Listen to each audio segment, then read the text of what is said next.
Good evening, everybody. How are we doing? It's very wet and miserable. It's not really wet, but it's very miserable. That's the word to use. Just very dull. So no sunshine this evening, unfortunately.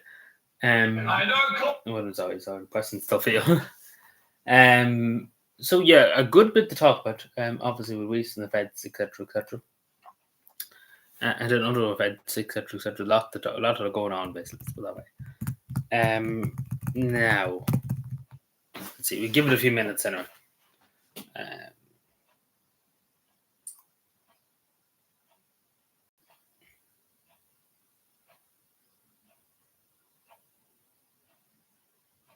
Okay, my House Sinky Part 5 just went out. Davey's here. Thank you, Davey. I only seen that though now. See, I've been very busy today. I hadn't got really time to do much basically today. Hello, Gordon. 100, yeah, part 100. Would you believe I'm part 100? At least I might be wrong, maybe that. I might be 101, but I think it is. Give me a second.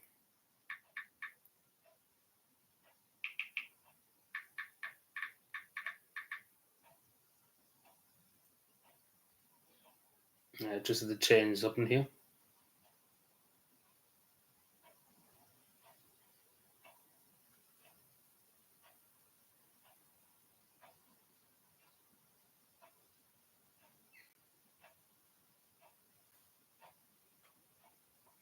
But how are we keeping Gordon anyway? I hope all's well, would you?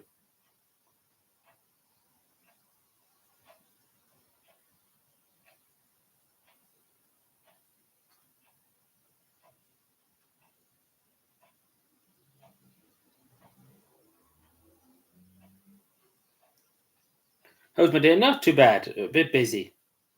But apart from that, well, apart from the weather being a bit iffy today too, everything's been going well. Sorry about this. I'm just trying to fix something here now. Okay,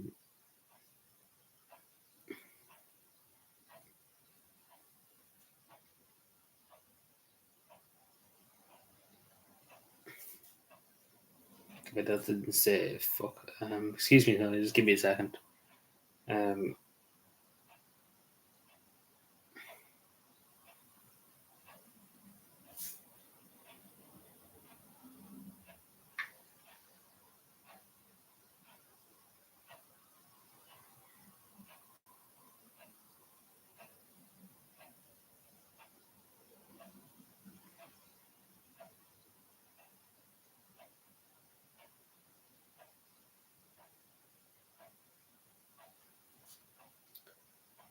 No, I'm not that. No, I'm not that tired now. I was more tired the other night than I was today, to be totally honest. I'm not that bad tonight now. I don't think so. I don't think I'm that tired. The other night I was more tired. Not as bad tonight. Don't feel that tired anyway.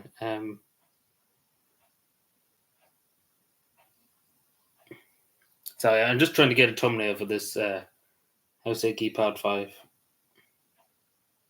Let me see.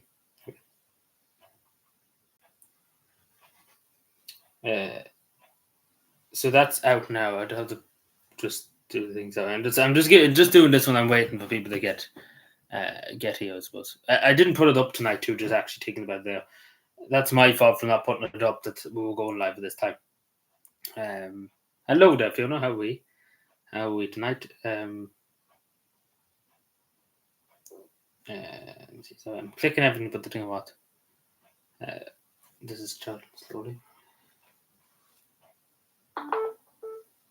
Do.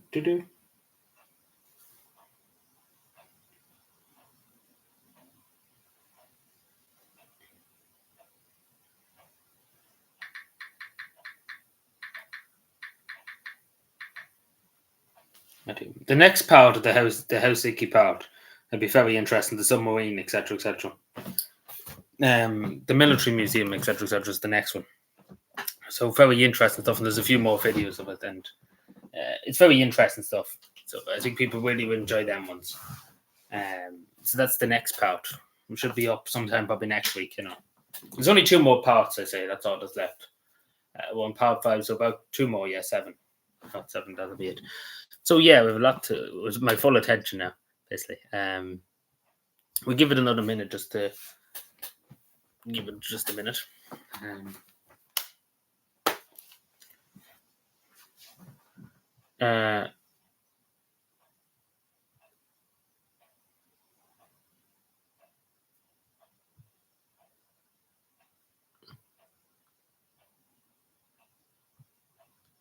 So I suppose we start, Chuck. Look at we get started. So I'm sure people probably heard the news about our former Taoiseach, sorry, Taoiseach. So he's planning. So obviously, he stepped down as Taoiseach a few months ago, and then Simon Harris took over. We all kind of know that. But yeah, so there was questions, and I think we all knew it. I knew it. I think everybody knew it, that he wouldn't be seeking re-election the next election. Because let's be fair, he probably wouldn't get in because people don't really like him in his own constituency, let alone the only public. Not many people liked him in his own area. He got into the fifth. Was it the fifth count or sixth count last election? He didn't do too well, basically. You should have got in the first count if you're a Taoiseach, an active Taoiseach, etc., etc. You shouldn't even have to sweat. But fifth and sixth count doesn't really restore confidence in people in your area that you're doing a good job. So yeah, but this is the surprising thing: they're all jumping ship. All Fine Gael's jumping ship. Imagine 15 out of 35 of them is gone. They're just disappearing. They're going. They're leaving. Obviously, don't worry. Leo Varadkar get a job in the World Economic Forum or something like that as a young global leader, etc., etc. So don't worry about it. He won't be on the dole. Don't worry. He'd be fine. He'd be well looked after. Don't worry. But they are just jumping ship because 15 out of 35 is quite a lot. It's quite a lot of the party just to be running away. Because especially because they won't be able to find a lot of people to replace them. That's the thing.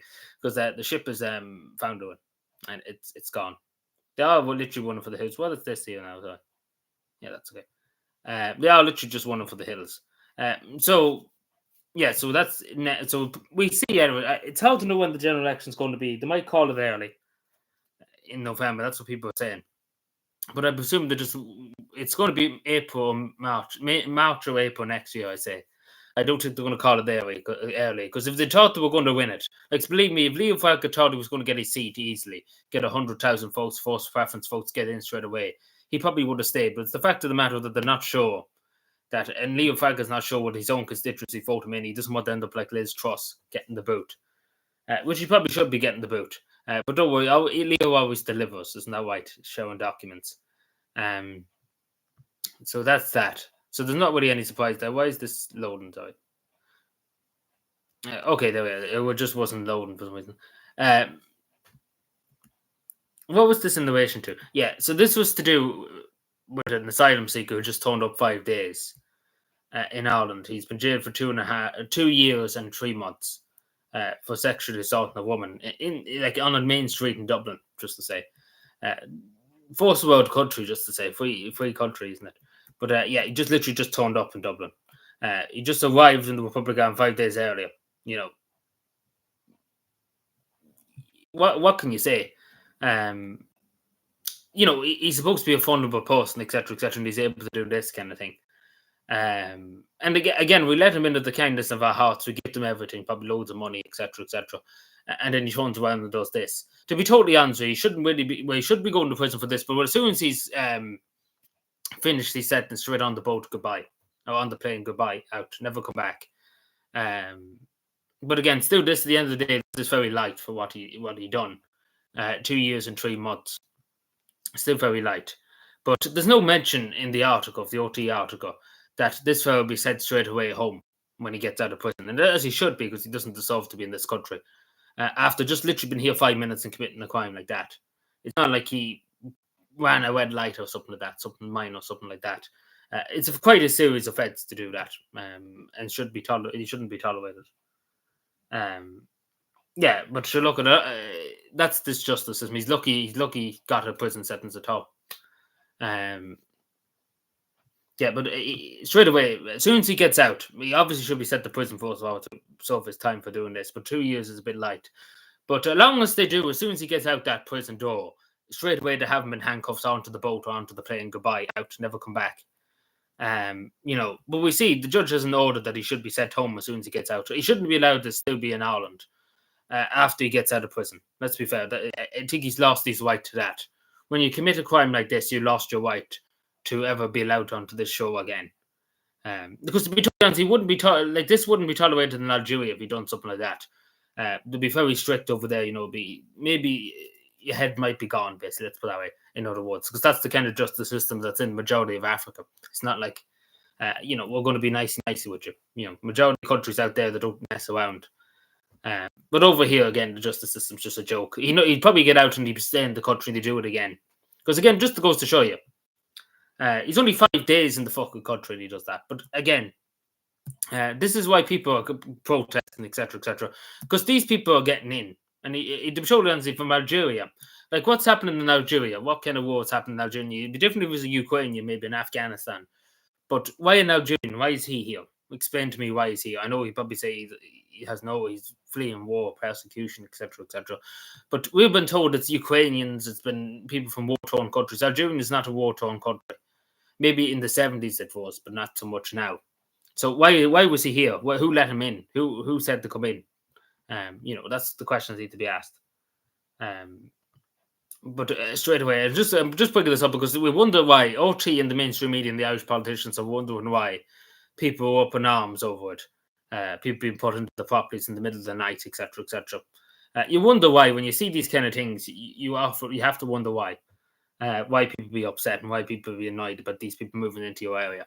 Because again, we don't know anything about him. Again, he probably didn't even have a passport. I'm sure he wouldn't have come in. Maybe if he said I was, because he probably has a record. I don't know about does he have a record before.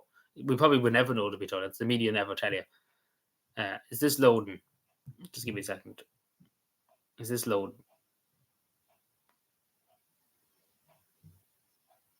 Let me see. I just go off screen a second just to see why this is not loading. Oh, it is loading. Right, okay, sorry. Yeah, like that's what I'm saying. Just toned up, and that's what he done. Out of the goodness of our hearts to let him in, and he turns around and does that. But again, it's many of these people that turn up and do that. And it's the fact of the matter, Rodrigo Gorman and Leo Fark every day of the week, and Simon Howard saying there's women and children. He's not a woman or child. He's 26. He's literally a man. And he probably didn't even have a passport. Because again, let's be fair, he should never have been let into the country in the first place.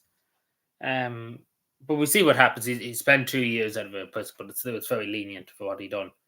I'm sure people would agree. It'd be different if it was just a person that was going to work out, etc. That tells me straight away. When he only turned up 5 days, he couldn't behave himself for 5 days, and then he turns around and does that. Being graciously let into the country, because again, we could have turned him around and said no. Yeah, he's well fed. He was sure he got free everything. He got everything handed to him, a medical account and everything. And then he turns around and does something like that. There's not much sympathy from basically. So now on to the clown show. The Department of Housing released data. So the target for social housing and all that is 9,300. For the first 3 months of this year, only 158. I think it's fair to say we're going to miss this target. Fair to say, do you agree with that? 158 in the whole country. That was all that was built in the first 3 months of this year. And we need about 9,000 a year, or 10,000 a year. And this is to do with other homes, Turkish homes. You see 3,300. No, 313 required. There was also 232 social houses were required by the local authorities. So basically, people put them up and asked the local authorities to want to buy them, and the local authorities bought them. So overall, for this whole year so far, only 720 social homes to complete. And the end of the year target altogether for all this, like these two, and then the house has been built, etc. So all over 12,900. So it's fair to say we're not anywhere even close to that because there's only 720 out of these Turkish, these token homes, social schemes basically. And then the houses, the people, landlord wants to put it up on the market, sells it to the local authorities. The local authorities make a bid for it. But long story short is that we're a long way off this. And they were saying about building 9,000 homes, like just alone to build 9,000 homes. It's fair to say we didn't meet that. It's not going to meet that target. At most, this has been generous. It'd be 300 at most. That's not near this number. And not even that. For the three categories alone, as I say, it's supposed to be 3,000, nearly 13,000 homes. And it's not even close. It's not even close. As I say, it's only 702, not even 720, not the 1,000. It'd be different if it was even 1,000, but not even that. It might be 1,000 by the end of the year, but that's nowhere near the demand, basically. If that makes any sense. So it's just again, the government, Simon Howell said he moved heaven and earth. What's heaven and earth? Where's heaven and earth? I don't see heaven and earth being moved here. But obviously for the Ukrainians, etc., heaven and earth is being moved. But Irish people know we don't care. But I understand building a house, etc., takes time. I get that, but you shouldn't promise to build this many houses and be like, yeah, at the last minute, no, we're not going to make it. You shouldn't promise if you know you can't do it. But yeah, it's just insane.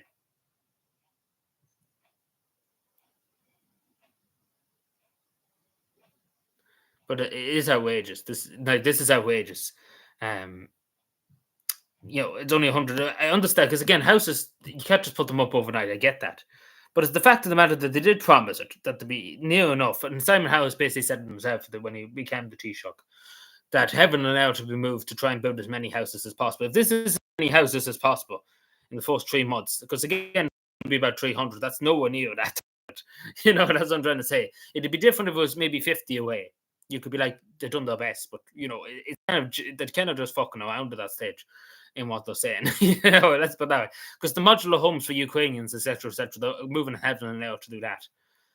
But they don't seem to be moving heaven and earth to try and do this. But what do I know? I suppose. I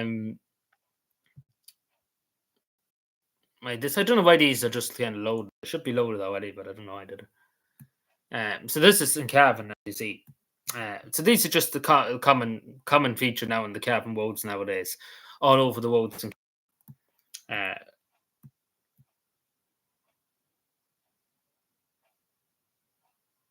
Like the council meeting was there Monday. Like there isn't enough money basically to do the roads. What this is basically saying to you, it's just generally nothing. Like there's only 12 million. We need about 30 or 30-something million. Because again, this is the situation on some of the side roads in the county.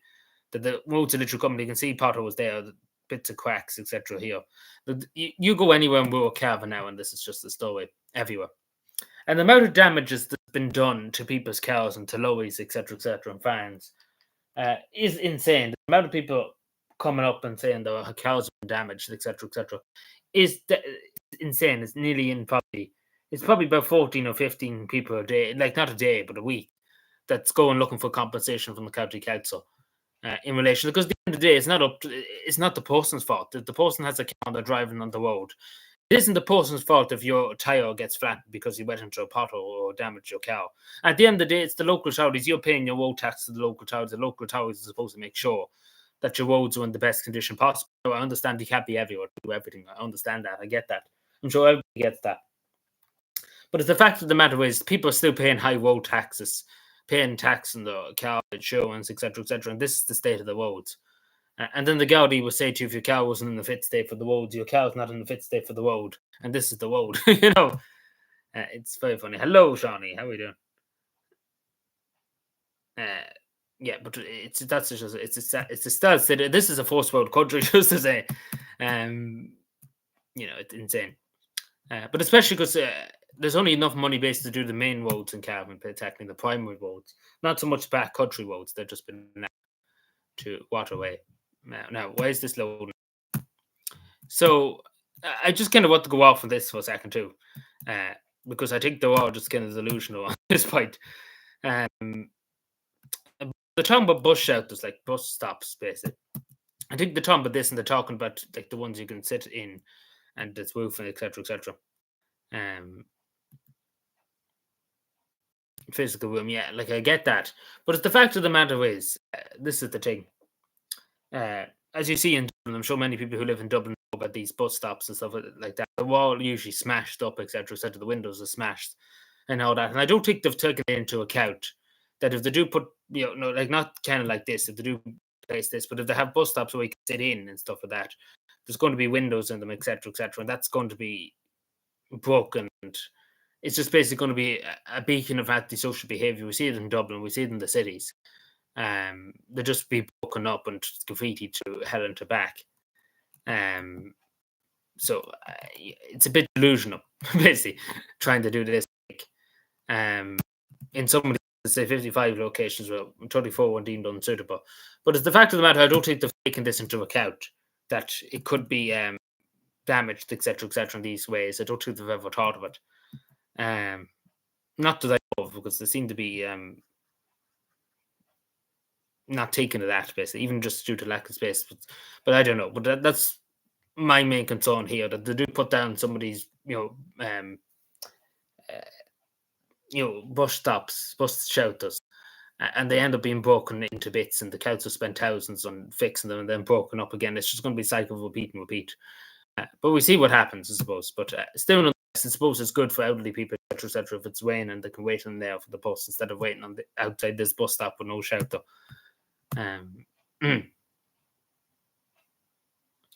Hello, Darren. Dallas. Sorry, I said Dallas. Yeah, I do think we're going to talk about it. We can talk about it now, but I do think they're fared.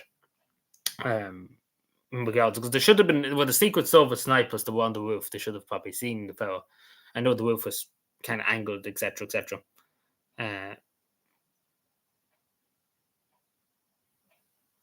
Despicable. Who's making death threats gets me. Oh, you're talking about Mary, the Drew Harris and Mary McDonald, like I often had death threats online, etc., etc. It's like the usual thing. I could just show you this because why is this not playing yet? But just to show. So you see his face here. This is when the bullet hits him, as you can see, he hits his ear. I just want to show you briefly, just show you how close he came to being killed. Like you see here, this is what the bullet was aiming for. Then he turns his ear and he hits his ear. So he's very lucky, because if you watch the other bit here, if you watch the beginning of it, you see the bullet's literally aiming right for his skull. And then he moves his head. He's lucky that he just moves his head at the last minute. He clips his ear, but it still wouldn't be as bad as the first, because definitely that just would have been dead straight away. But the Secret Service have a lot to answer for, especially because they were told. This is the thing. Like the way to, not even that. We all know the police. I think it was said the police seen him, the fellow that was going to shoot Donald Trump 30 minutes before, and said that there was a suspicious person take, for example. And nothing was ever followed up about that. There was 30 minutes before the scene. And then people were pointing, I'm sure you know yourself, there was only members of the crowd that seen the fellow climbing up, and they were pointing at the police, saying there's somebody there with a gun, pointing at them. So there's a lot of questions to be asked with that, because, because literally people were, only Joe seen him climbing up and were pointing at the police 2 minutes before it happened, that there was somebody there, Yeah, that's just good, but he's very lucky. As you see there, he's extremely lucky. He came within a few seconds of getting his whole head blown off. It would have been another JFK, really. And there would have been, he wouldn't have survived then with that, But just to say, so he's lucky that he just turned his head kind of like that, and it just clipped the very top of his ear. Because again, the way it was going, it was aiming for this part of the ear. This part would have probably exited out of the way. So it would have took out a good bit of his brain, etc., etc. But there's a lot of questions to be asked with Secret Service, because they seen him 30 minutes. I wouldn't mind if they didn't see him 30 minutes before the police and thought he was suspicious. And then only members of the public seen him. I'm sure you've seen the videos, they're pointing him out on the roof, saying he's over there to the police and to the Secret Service. He's over there. And then obviously, as soon as the police heard that, they should have took Donald Trump, or the Secret Service, they should have took him off the stage and investigated it. And then if there was nothing, they could have put him back. But again, it's the fact of the matter, they didn't take action to, or even check it out. They didn't seem to be too bothered to check it out. But we have to see with the snipers too. There's witnesses were begging for help, etc. So they were literally pointing at him.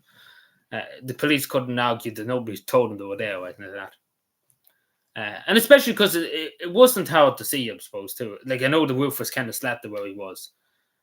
Compared to maybe JFK, you think about it in a building, in the book depository in Dallas. There was it was an open area, I suppose. That makes any sense. Which is, in retrospect, too, it's kind of very dangerous having an open area, etc., etc. It's not like, because it basically could have come from area, but, you get what I'm saying.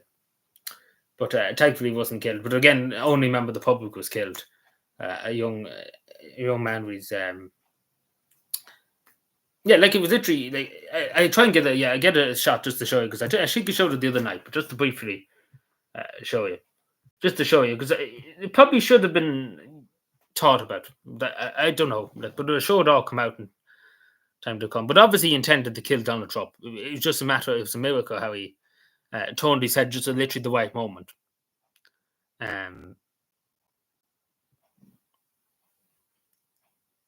Where am I? Sorry, I'm having the Doten bit. I'm trying to find it now because it was videos on like those things on it. But you know.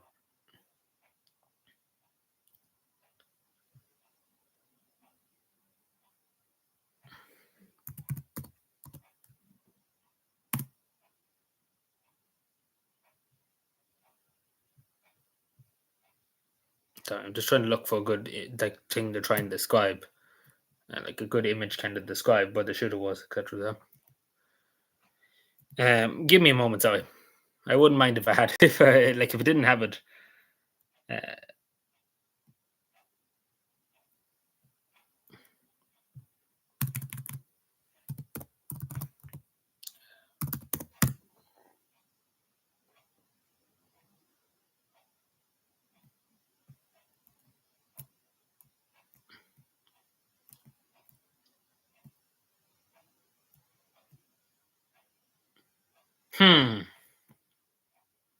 Fuck it. I can't find it now. There was good images kind of showing where the sniper was, etc. etc. But yeah, so basically, I try and describe it because I can't find it. Maybe I can't. Just give me a second to try and find it because it was good. There was a good kind of illustration to show you, just where the shooting it was.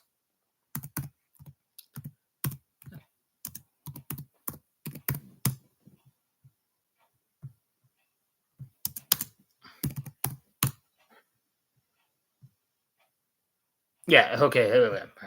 Have it. See, I was looking for it and it didn't show. Give me a second. Sorry, Evan. This might be the best one to show you. So this is it might be hard to see this one because again I was trying to find the original. Like, there was an original one on Twitter that was really really good, more detailed.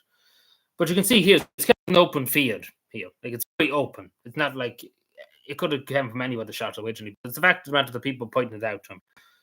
So you can see here, this is where Donald Trump would have been the red square here. This is where the gunman was on this roof, which isn't that far. It's 410 feet, which isn't far. Like that's literally in eye distance, as you say, Dallas. It literally is an eye distance. So this is where the attendant was killed. Like so, basically, the bullet came from this way and hit the man that was a former firefighter, I think he was. So it obviously hit him before it hit Donald Trump, basically. Then the people was injured was over here. But yeah, so this is what the sequence. So if you see a video, there's a video of a person shooting like on their phone, showing the sequence of a sniper here. So I think it was the snipers here that took out this way, but you can see the roof is kind of slanted a bit on this building. So, but it was the fact of the matter, the only Joes that were here, like only people that were there at the rally, were pointing it out from here. They could see the person climbing up and they were pointing to the police about him being there. So there's a lot of questions. There's specifically a lot of questions, especially because there was a lot of only people seen him 2 minutes before it happened, before he even fired the shot. And then not even that, the police themselves thought he was suspicious enough person 30 minutes before it even happened. Which is a lot of red flags, but none was thought out of it. And especially here, there's a lot of theories at the moment, I suppose, that the snipers were told not to shoot, etc., etc. That they did see him and not to shoot, but I suppose we have to wait and see. Because again, it was slatted, the roof was slatted. If you see the video of the gunman on the roof when he's been shot, it was a kind of slatted enough roof. So we might give them the benefit of the doubt, the Secret Service snipers, that they didn't see it because it was slatted enough. But I suppose we don't know. That's the thing. But it's a crazy situation, yeah.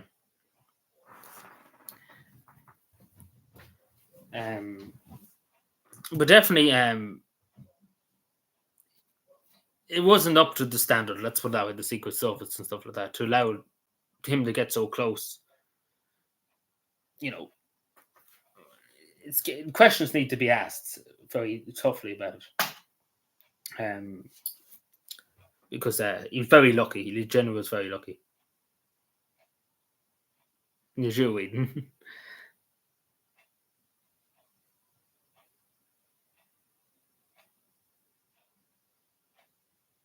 Yeah, like there was other Secret Service snipers over to the side. I suppose there's a lot of questions need to be asked, but But he is very lucky because then again that bullet only if it hit his ear, it would have went straight through his head. Yeah, like some of them need like whoever was over the venue because obviously the Secret Service would have checked it out days before, but whoever was over needs to be fired. And probably even criminal charges negligence. You know the way they can charge people for negligence. If you do your job, it's the same with pilots, etc., etc. When they do something wrong, you can be charged with negligence. A dereliction of duty, I suppose you would call it too.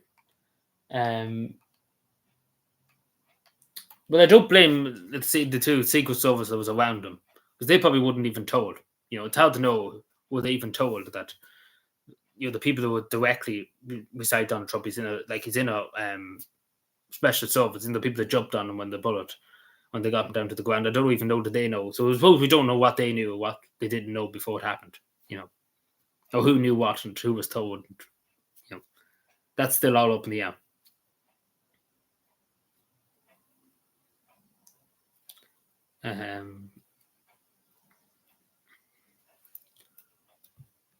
But yeah, there's definitely 100 million. There's 101 questions need to be answered. Because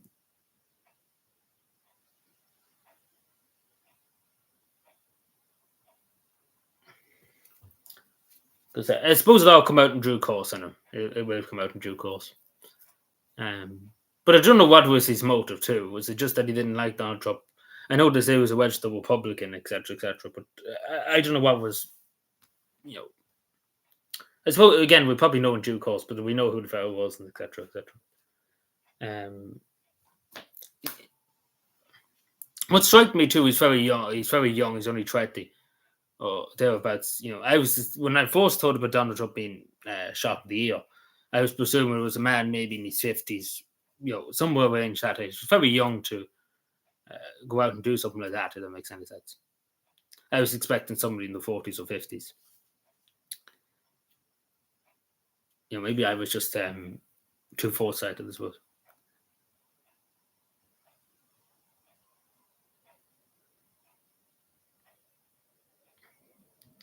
But then again, too, just to say too, a lot of people are saying why was there not more Secret Service, etc., etc. But like a sitting president has more Secret Service than a former president. But suppose they never. It's hard to know, I suppose, what was going on. To be totally honest, it's hard to kind of see what the Secret Service was up to, you know, or the CIA too. Who knows who was calling the shot? But definitely questions to be asked.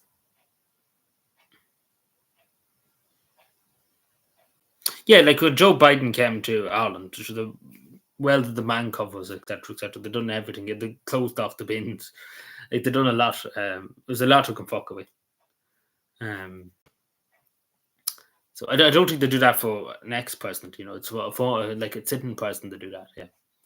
I don't think they do it, but it was an open field, I suppose, too, so they couldn't really close the manhole covers, etc., etc., because they were in kind of an open field. There wasn't really. I don't think there was any manhole covers to cover. You know, like when Joe Biden came to Ireland here, he was in Dublin, he was in Dundalk, he was in Mayo, on public streets, etc., etc. Yeah, they said something like that, but it doesn't still give a motive. You know, you don't just go out and say, I'm been bullied, I'm going to go out and shoot the former president. You know, nobody kind of does that. It'd be different if you went up then, you know, like what we seen in Finland a few months ago. The kid was being bullied in school and he shot the person that bullied him in the school. You know, it doesn't make sense why I would just say, oh, you know, I want to go off and shoot Donald Trump. You know, that makes any sense. Maybe in his mind it did, but who knows? It must be disturbed anyway for somebody wanting to do that.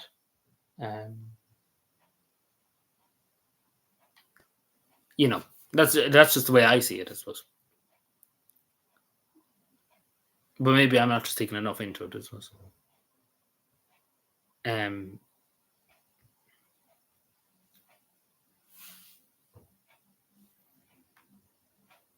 But yeah, there's the 105 questions to be asked at the moment.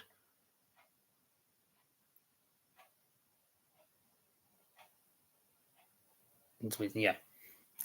But sure. It's a weird old world, isn't it? But you're taking the modern age. I wouldn't mind back when JF Kennedy was president. back in the 60s. Obviously, technology wasn't what we have nowadays, etc., etc. And tactics have changed, etc. Times have changed. But as a tower that somebody could do that to a former president or a sitting president too could happen either. You know, yeah, I don't know much about the fellow, to be totally honest. I generally couldn't tell you much about him. He used to be really against Donald Trump. That's all really I know about him. I don't know much. No, I'm far too young to remember Kennedy. But again, so that was the last time a president of America was assassinated. But taking how much has changed, Tony, take for example, since the 60s, 63, when President Kennedy was shot, to now, things have changed a lot, Like you never see a president in an open top car nowadays. Like that, securities have had 100 times more since then. The last time there was a real attempt on the president's life was President Reagan. I'm sure people remember. Well, I wouldn't have been alive at the time, but people would remember. 81, I think it was 1981 majority of people, maybe he would remember. I know I'm probably saying years old, but you probably will remember he was shot in the gut. But the person that shot him was literally right beside him, basically. But that was the last time. But that was the last time was ever. So that was in 81, basically. That's up and happened where the person was attempting to kill the president. Not like a plot or anything like that. It was actually reality. But a lot of things changed because again, that shouldn't have been allowed to happen either way because he got too close to the president, etc., etc. Like he wasn't in the building or anything; he was literally right beside him. So the question is how he got there, but things have changed, as I say.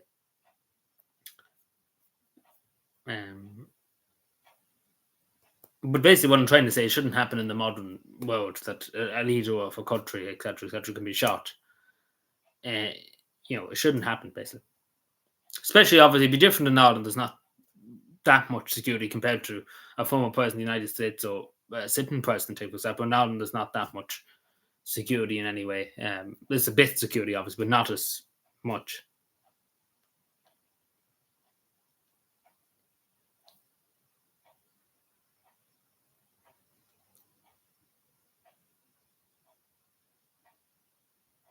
Which are you talking about? The Trump one? Like the shooter was down when they lifted them up, etc., etc. They wouldn't have lifted them up if they thought the shooter was still alive. So they must have killed the shooter because you heard the clip, the microphone was on, shooter down, etc., etc. They wouldn't have moved him, I don't think, until the shooter was neutralized, basically. If that makes any sense. If that's what you're talking about Reagan. No bother, Gordon. No bother. Oh, you mean like he shoots for him, but again, Donald Trump brought the. He probably was a bit dazed. He probably didn't know what happened. I'm sure if it happened to us, you wouldn't be expecting it. You would be a bit dazed. You wouldn't really know what happened. Because it all happened so fast within a few seconds. It's a lot to take in the moment. 1 minute you're speaking, you're talking to a crowd, the next minute you're on the ground with people basically on top of you. It takes a while for the brain to kind of register what happened, etc., etc.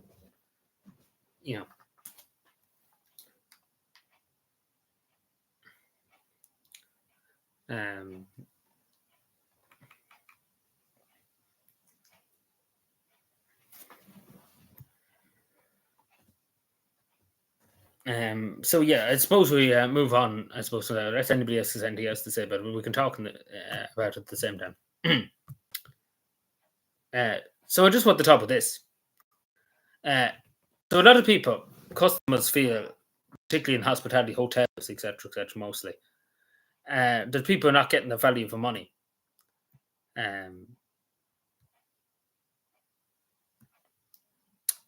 So a lot, obviously, the price of hotels, etc., the majority of them being used for housing, asylum seekers, etc., etc. So that's what's happening. So a lot of people, obviously, when there's a big demand for something, the price goes up, etc., etc. So that's what we're seeing at the moment. Like in Dublin, for example, a hotel room's about maybe 100, 200 a night. And a lot of people don't feel that's value for money, basically. A lot of the customers, people coming from tourists, they don't want to be paying hundreds of thousands for a hotel for a week or for a few days. They don't want to be doing that. And basically, why would a lot of tourists come here to Ireland They spend thousands in the hotel room and get killed on the streets of Dublin. Why would you do that? So there's a lot of tourists now asking questions. Why would we be paying for hotels in Ireland if there's no value for money, basically, because things are so expensive in hotels? Because the demand's there. So the majority of hotels, if you think about in Kerry, Tralee, for example, in Kerry, outside of Dublin, a lot of hotels have been used to house refugees, asylum seekers. And a lot of tourists, we have a few, there's only about maybe 3 or 4 hotels in that town that are for tourists. The rest of them are used up for asylum seekers. So obviously that means there'll be more people looking for them hotels and the price will go up exponentially,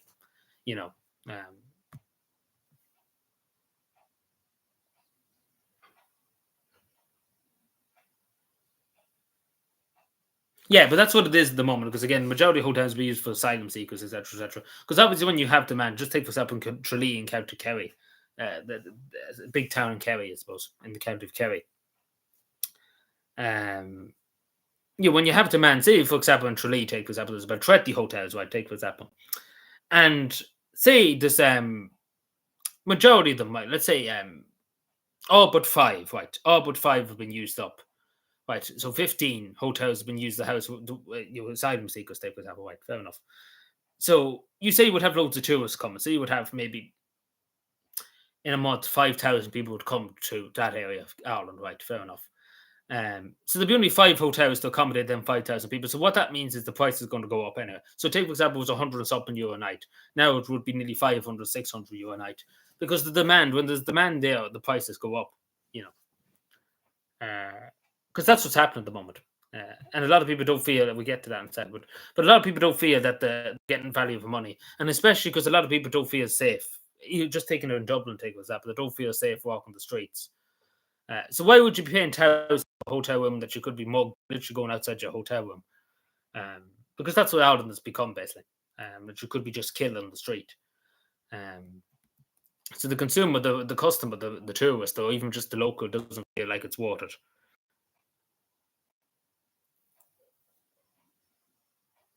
Yeah, I see too with the airline strike too. This hotel is not doing too well. 55,000 euro financial hit, not going good. So just what the top of this. So obviously we know what happened in Clondalk, etc., etc. I'm saying a lot of etc., etc. there, but there's a lot to go through. So this happened. I think the Keys, the centres here. This is basically the main city centre, like along the Keys, Dublin. Now, obviously, this is disgraceful that somebody would do these, even if they're not supposed to be here, asylum seekers. It's a disgrace that somebody would go and slash their heads and throw them in the river. Even if they're not supposed to be here, you shouldn't be doing that to somebody, because it is a disgrace. It's sad to see that it would happen, etc. But they shouldn't have been here in the first place. They should have never been brought on to be let on the streets anyway in the first place. But what I'm trying to say is, nobody should do that to somebody sleeping in a tent. It's very shameful to do something like that. Regardless of asylum seeker or homeless person, you shouldn't do that to them. If that makes any sense. But again, at the end of the day, the people behind, like the people who are responsible, again, it's the government. They should never have let all these people come in, because we're bringing people in, imagine, to sleep on the side of the street with tents. That's what we're literally doing at the moment. And I don't know what sense that's making, but government sense. But it shouldn't have happened the first place. But what I'm trying to say, these people should never been allowed in the first place too, because there was no place for them. That's what I'm trying to say. But obviously, this should never happen to these asylum seekers, and that the heads to be slashed and thrown into the River Liffey. Because at the end of the day, they are human people. They shouldn't be, left to just sleep in the street without a tent. I suppose if that makes any sense.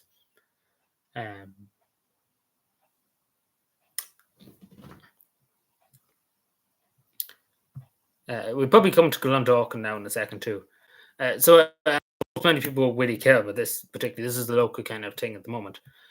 So this is not a Dublin, not a Dublin centre, but what you call recycling centre, I suppose you would call it. In Shercock in County Cavan. So as you can see, this is just the usual thing at recycling centres all up and down Cavan and up and down the whole country. This is just the usual carry on that happens. People just fuck loads of stuff into it. Not even into it, but just behind it. And a lot of this stuff too is not made, like they're not glass bottles, etc. A lot of you can see here, some of them are nappies. You can see there that's nappy there. You can see it straight away. Majority of it's tissue, etc., napkins, stuff like that. Like not for the recycling things, not like green bottles away into that. As you can see, the majority of plastic, there's a can there, but the majority is not supposed to be put in there. You can see peelings and stuff like that. And the worst thing too, but this, etc., when you put them in, I've seen it myself. It draws rats, it draws mice, it draws vermin. It makes it become wet. There's places in Cavan, there's recycling bins, in recycling areas, recycling centres, I suppose. It turns them in literally to rat traps, to be totally honest, because all the rats come around when they smell any kind of food, even though they won't eat it, they just all turn up. And the place is infested with rats and mice. It has happened. I've seen it happen many times.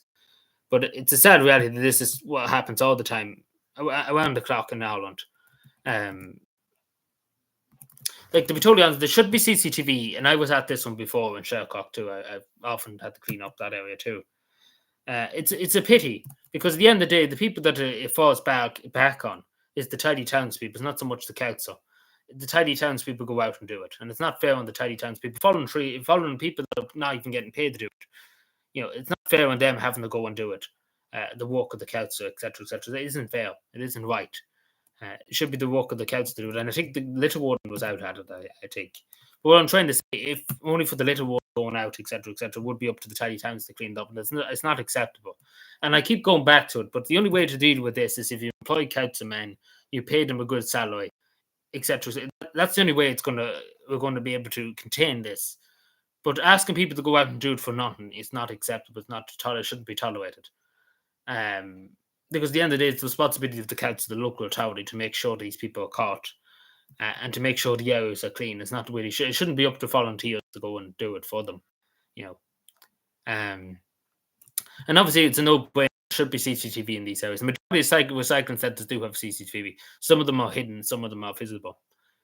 But again, this is just the constant. It's no brainer that there should be something more done in these recycling centres. What I proposed, and a lot of people proposed a few years ago, that they'd be gated off, like you see with the fences, they'd be all gated off around it, and they'd be only open for a certain few hours a day, right? Say, for example, 11 o'clock in the day to 6 o'clock in the evening, right? And there'd be somebody there. There should be some man there. There shouldn't be open during all hours of the night. That people can just pull up in the middle of the night and dump these stuff there. And especially too, you see these bins along the side of it. The bins here, like it's in the middle of the fed staff area here, like this. Like there's fences their side. There's no fence in the front of it. There's fences each other's side, but what I'm trying to say, the bin should be right up against the thing and stop people from dumping it there. So at least they can only have the dumped in front of it.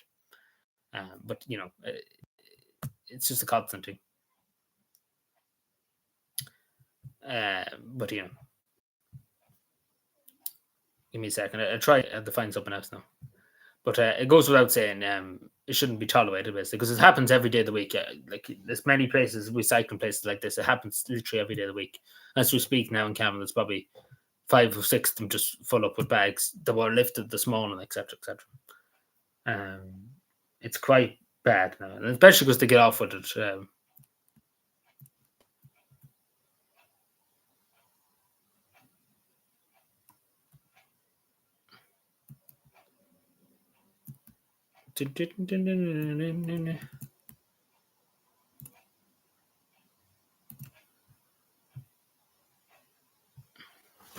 So give me a second now.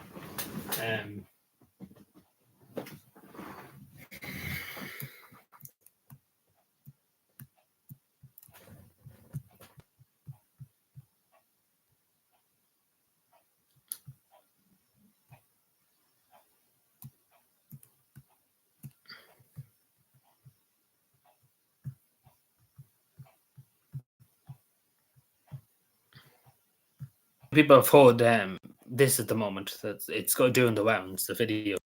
So apparently this person is a convicted robber. Apparently, we don't know. I suppose this is the video, not played, but apparently this is who he is. Apparently there's a name out and everything for him as well. But obviously nobody should be threatened to be killed, etc., nobody should be doing that, even though you don't like the person, etc. You shouldn't threaten to kill them. I keep saying it too, but even if you don't like them, you shouldn't threaten to kill somebody. It's not right. I've been threatened many times, people online, etc. That has happened hundreds of times to me. It's not nice. It isn't. It shouldn't be acceptable. For someone to go and say they're going to kill this person or want to kill this person, it isn't acceptable. Because it isn't the right thing to do. To threaten somebody, to threaten somebody's family too. That's happened many times. People threaten people's families. It's just not on. I'm sure people would agree with me. It's just not on. Regardless if you like the person, if you don't like the person, it shouldn't happen. Because I always say, if it happens to you, as a YouTuber, you would understand too. It happens maybe twice a year, 3 times a year, right?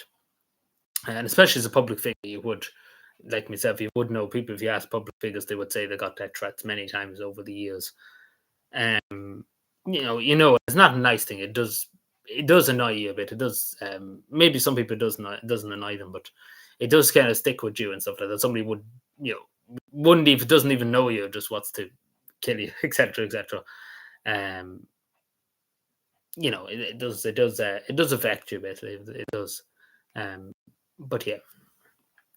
Even though, again, I don't like Marilyn McDonald, I don't like Drew Harris, but at the end of the day, I don't wish that kind of that what that says for them to be hurt anyway.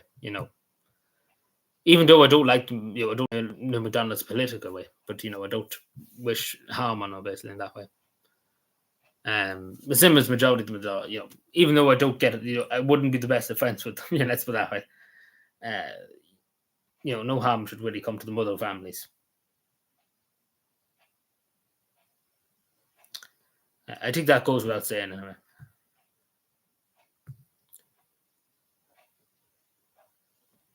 Why is this not working?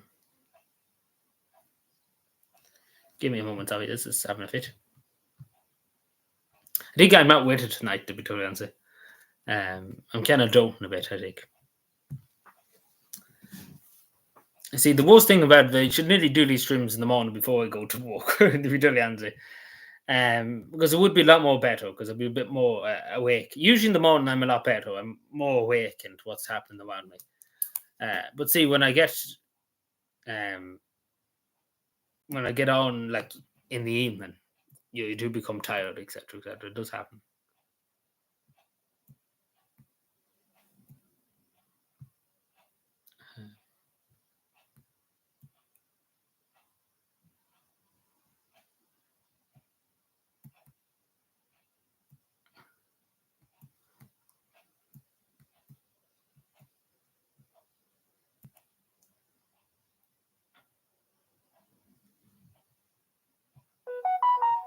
Oh, what's this now? Give me a second.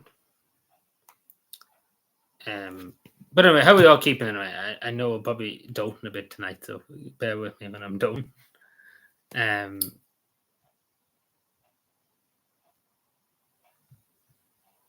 Mention me.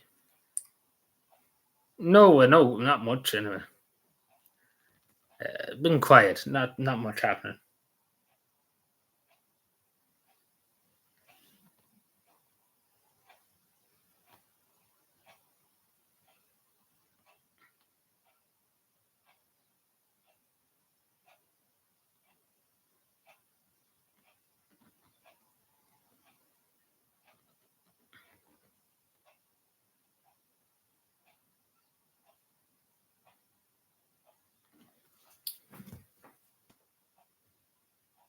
Geez, you're tempting us for biscuits.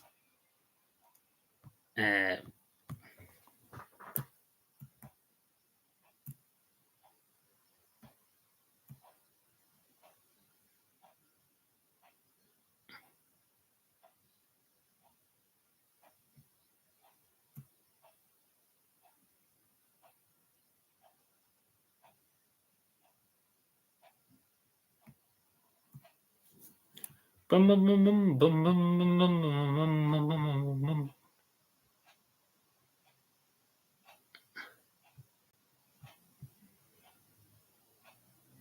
Am I missing anything now to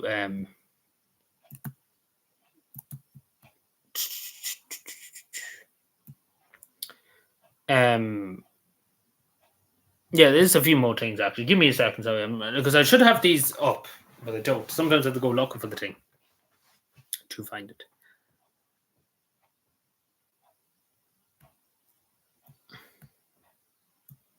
So protests are still continuing in Coolock in County Dublin, as you know, with what happened Monday on Garda Síochána and the OIC.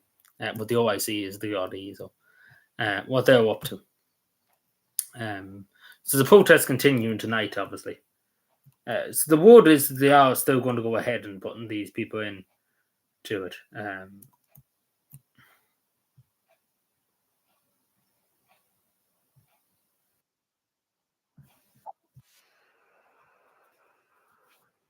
Yeah, it's going to national end. This is being threatened.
Well, what was I looking for? Yeah. Um,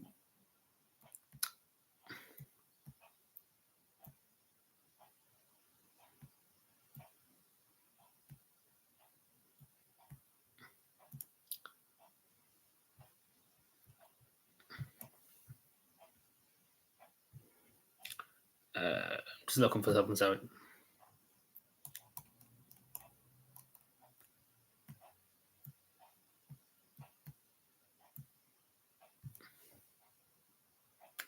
Uh,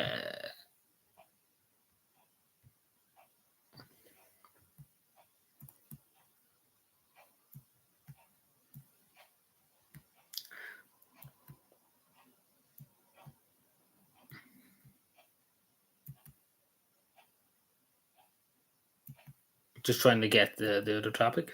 Just trying to find it. I've saved it, but I don't know where I put it. Give me a moment.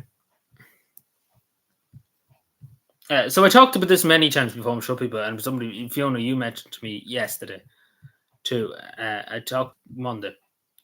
So where is she? That's the question. Where is this? Where is this woman that's been missing for the last 4 years? That's an Irish citizen in Portugal. As I say, in July 2020, that's a long time ago, 2020, and still nowhere to be found. And apparently, in the way it seems to me, and the way it seems to a lot of people, that it's the Portuguese authorities, not the Irish authorities, that dragging their heels. The Portuguese authorities, it took a year, I think, for the Portuguese authorities to declare out a missing person. So there's something not adding up here. And I hate to say it, but there's something not adding up on the Portuguese side. Because the Irish government have asked many times, Leo Varadkar, I think himself, in fairness to him, he went and asked the Portuguese authorities about it. Like the Irish Taoiseach himself went and asked about it. So there's somebody dragging their heels somewhere. Yeah, you have no updates. The Portuguese police can't even tell them what happened to Jane. So they seem like they are dragging their heels for whatever reason. The Portuguese police are doing this. They won't even tell the family. It's not acceptable. Yeah, and especially because it's such an amount of time. It's not like a few weeks. It's a long time now, 4 months, and the police don't even know. I don't even think they care themselves to know what happened.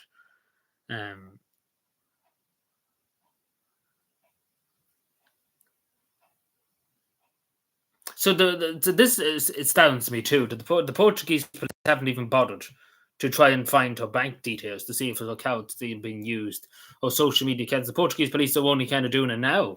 Like the family are pushing them now to do it. The police should have been a no-brainer. Obviously, they should have looked into this a long time ago. But it's the fact of the matter they haven't seemed to bother. So I don't know what the police's small on what they're at, but they're obviously up in the police because they couldn't be. This is negligence at the highest level of the police. What they're up to. Yeah, like they are very disappointed. Like you could imagine. Well,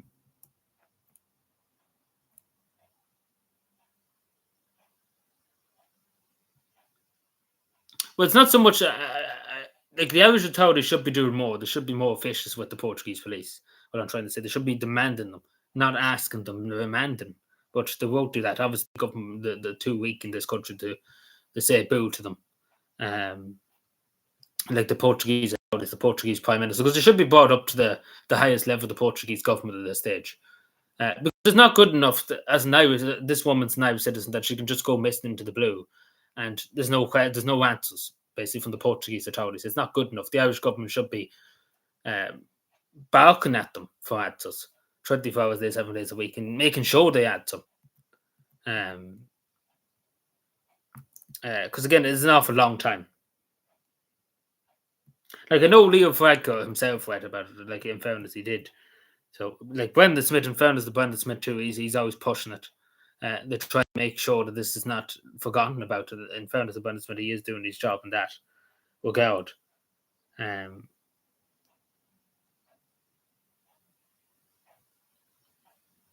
Yeah, oh no, it wasn't a year. Sorry, apologies. It took a year for her to be added to missing persons. It took 4 or 3 years. Sorry. I thought it took a year. I'm doubting a bit. I thought it took a year, but it took 3 years. Like, this is very sus straight away. It took 3 years for this woman to be added to a missing persons list in Portugal. Again, I thought it was a year. A year is bad enough, for 3 years is even worse. It's just not good enough.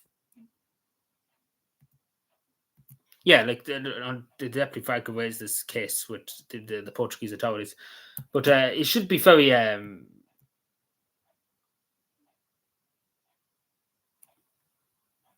but like it was asked in the Dáil the other day, like the Portuguese police have have been investigating disappearance, but sadly no strong leads. Like the Irish government shouldn't be just tolerating this. Basically, they should be just demanding them.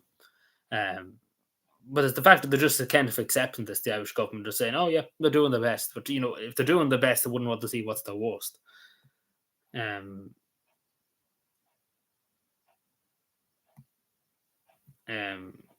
So obviously very worried about this woman. God only knows where she is. Did she disappear on her own volition? Did something happen to her in a malicious way? Nobody knows. But that's the thing. Nobody seems to know. Especially 2020, it's a long time ago. You think the Portuguese authorities would be a bit more worried about it.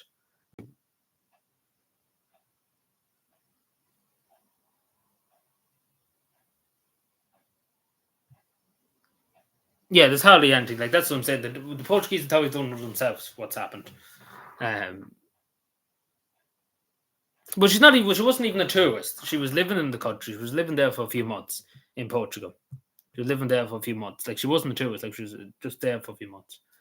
If that makes sense. Like, she had a residence permit to stay there for a while. That's what I gather. That's what I've gathered. That she wasn't like a tourist. But the fact of the matter, too, the Irish government should be pressing them more. I know, again. But they should be demanding answers. They shouldn't be just asking them. They're kind of asking them now. They're being nice with them. They have to be kind of more vicious with them. Be totally answered. Because it's not good enough, too, when you hear about it took 3 years for it to be put on the list.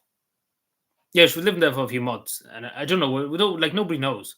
And it's the fact of the matter, too, they're only going about now, the police, to try and look for her bank details. They're only doing it now. That's what I'm saying, the Portuguese police. They're only doing it 4 years later. They're only going about looking at the bank account now to see what's anything there to look at.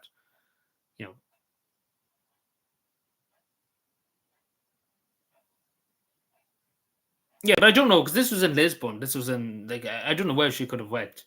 I think it was in Lisbon, and it was some part of Portugal. Like, it was a city. It wasn't like back in nowhere.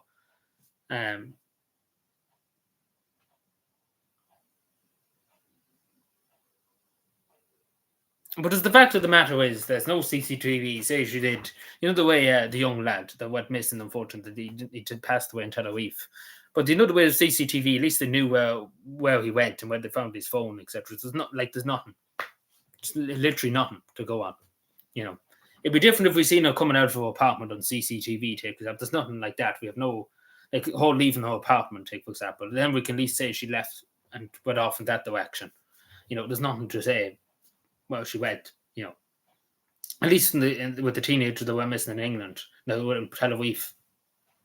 We have they kind of knew the direction he went in. If that makes any sense. They kind of knew whereabouts he went from CCTV and stuff like that. And the same with the person. There was a former journalist, was it? They were missing in Crete. When I was in Finland, I heard about it in the news.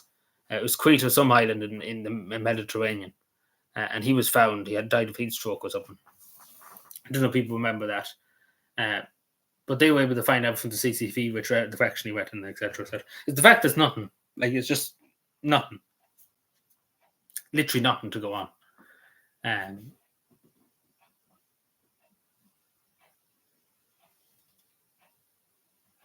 Yeah, well, he'd get a big job. The way Liam Fry could get a big job in the World Economic Forum, and he'd be well looked after.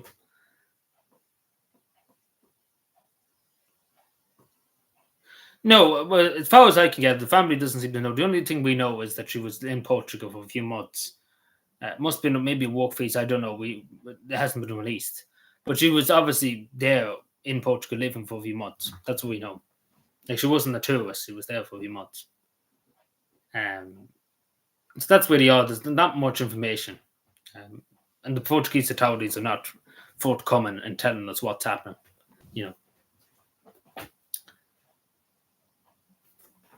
But it isn't good enough that an Irish citizen just forgot about in that regard. So hopefully we do find out, even if it's a terrible situation we find, that we do find at least what happened to him. And I'm sure the family this day just wants closure. Just wants to know what happened. Because I'm sorry to say that it's a bad situation now after 4 years. It's not looking good, unfortunately. But again, the Portuguese authorities too, whoever was over the missing persons, it should be charged with negligence. Because 4 years to go on to, 3 years to go onto the national database for missing persons is not good enough.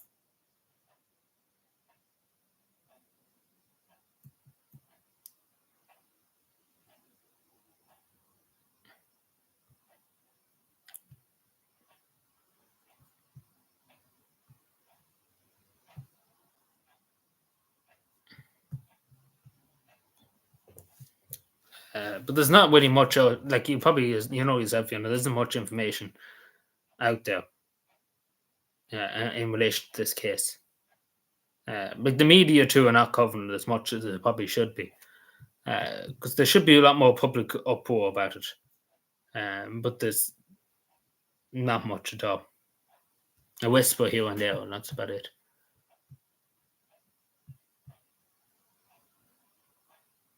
I do feel sorry for the family that it's taken so long to find out what happened. It's.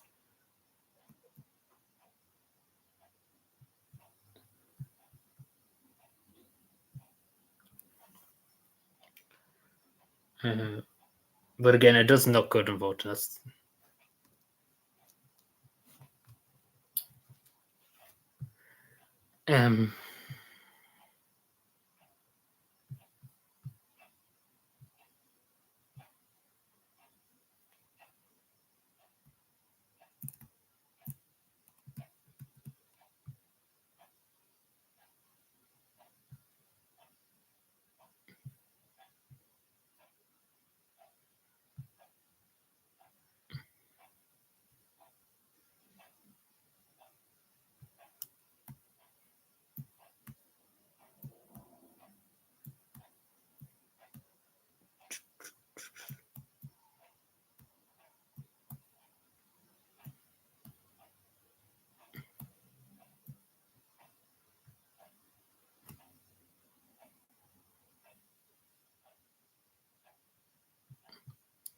But I do think the family hired a private investigator at one stage, and I don't know, that was what was said at one stage. But again, there's nothing. There's nothing to go on, basically. If that makes sense, there's literally nothing to go on. Yeah.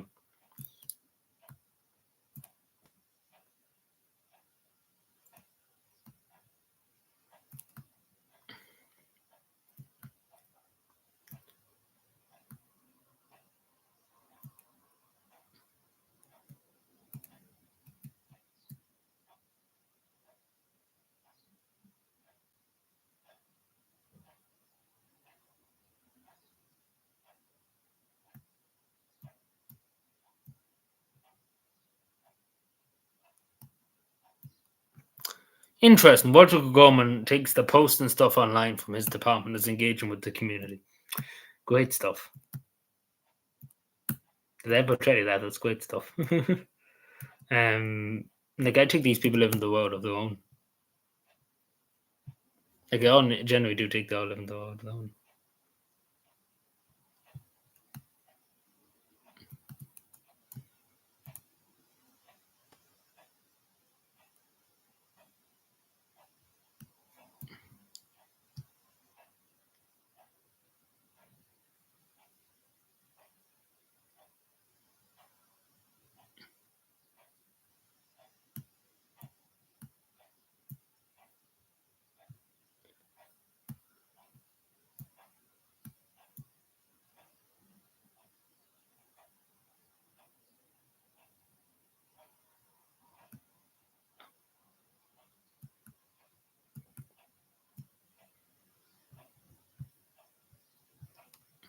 So I'm just looking for something. Like I'm looking for there was something else I meant to bring up. But where is that? I don't know.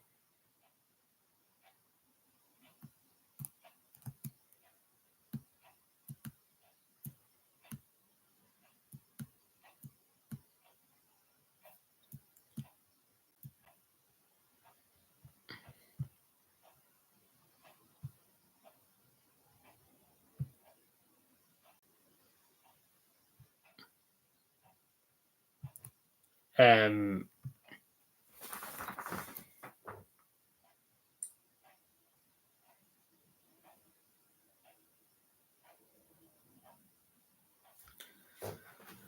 I think that's really it. I don't think there's anything else. I'm just double checking now to make sure I have everything I want to talk about tonight.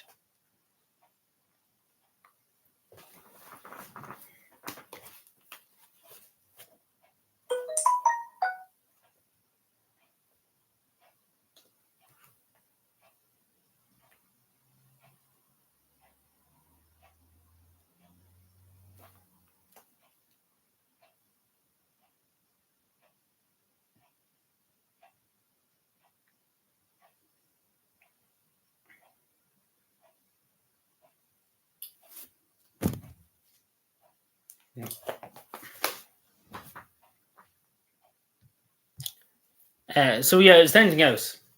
We'll probably go with 8 in a few more minutes. I don't know. Did you see this, Fiona?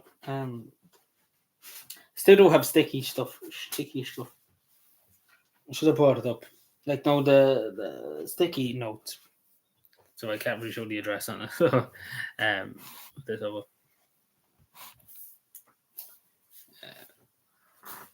I don't know. Did you see it? I think Sean seen it the other night.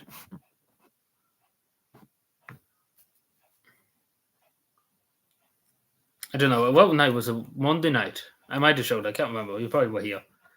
I know Sean's seen it. I probably should. I meant to put it on my community post, but I completely forgot about it. Only thought about it there now. Well, it's then what happened in Kildare and kind of threw me off with it. Basically.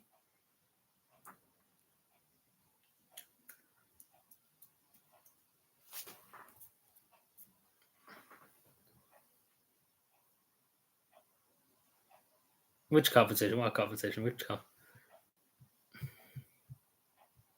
how or not?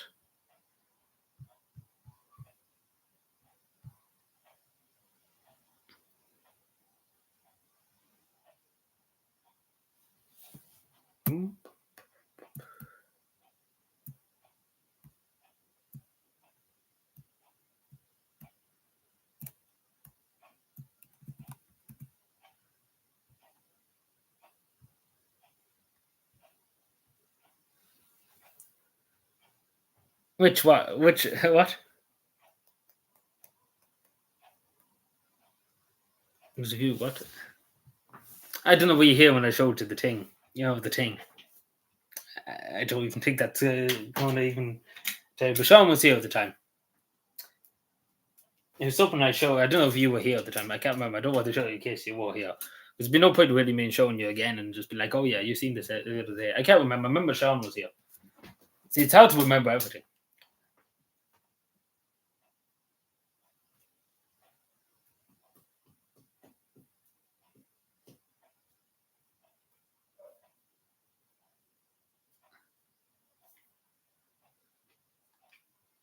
Or was there?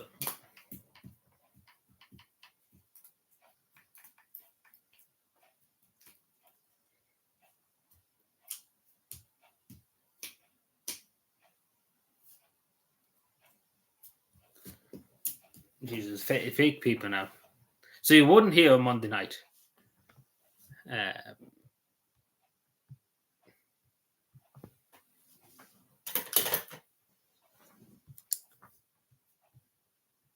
See, that's why I probably should just check.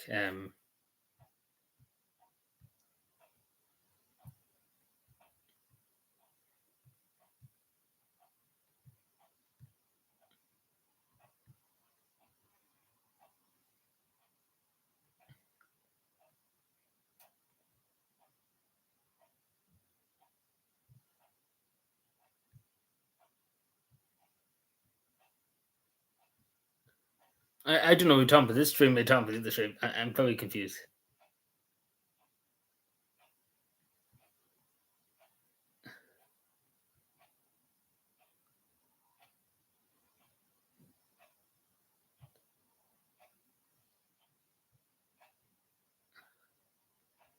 Oh, on the Irish zone, yeah. Now I understand. So I don't jump it in here. See, because there isn't feature on YouTube. Like, for example, I can click on Shaw now, and it says this channel activity. Beforehand, I never showed that. You can go into your YouTube studio and find it out. Like, I can see it with Sean. I can look into everything here. Which name Sean? I can get a microscope. Oh, but that's okay now. I thought we were done, but here I was going to be like, I was going to be like, I have to watch now for this. You know.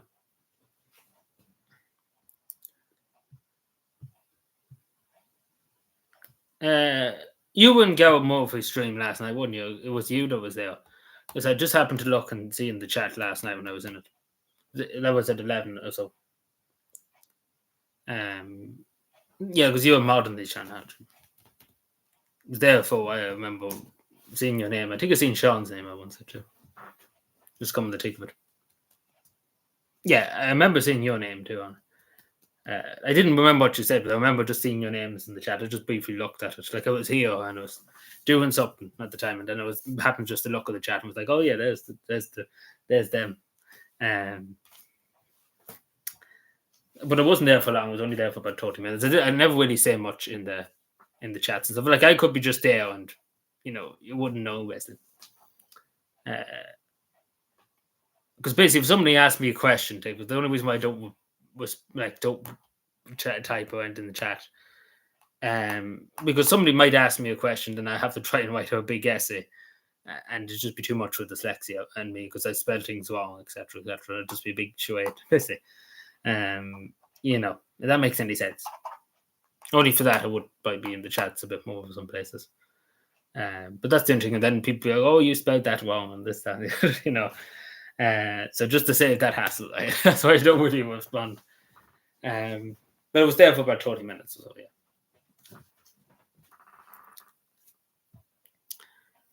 yeah. But you didn't see the thing Monday night, basically. That's what the whole discussion thing happened.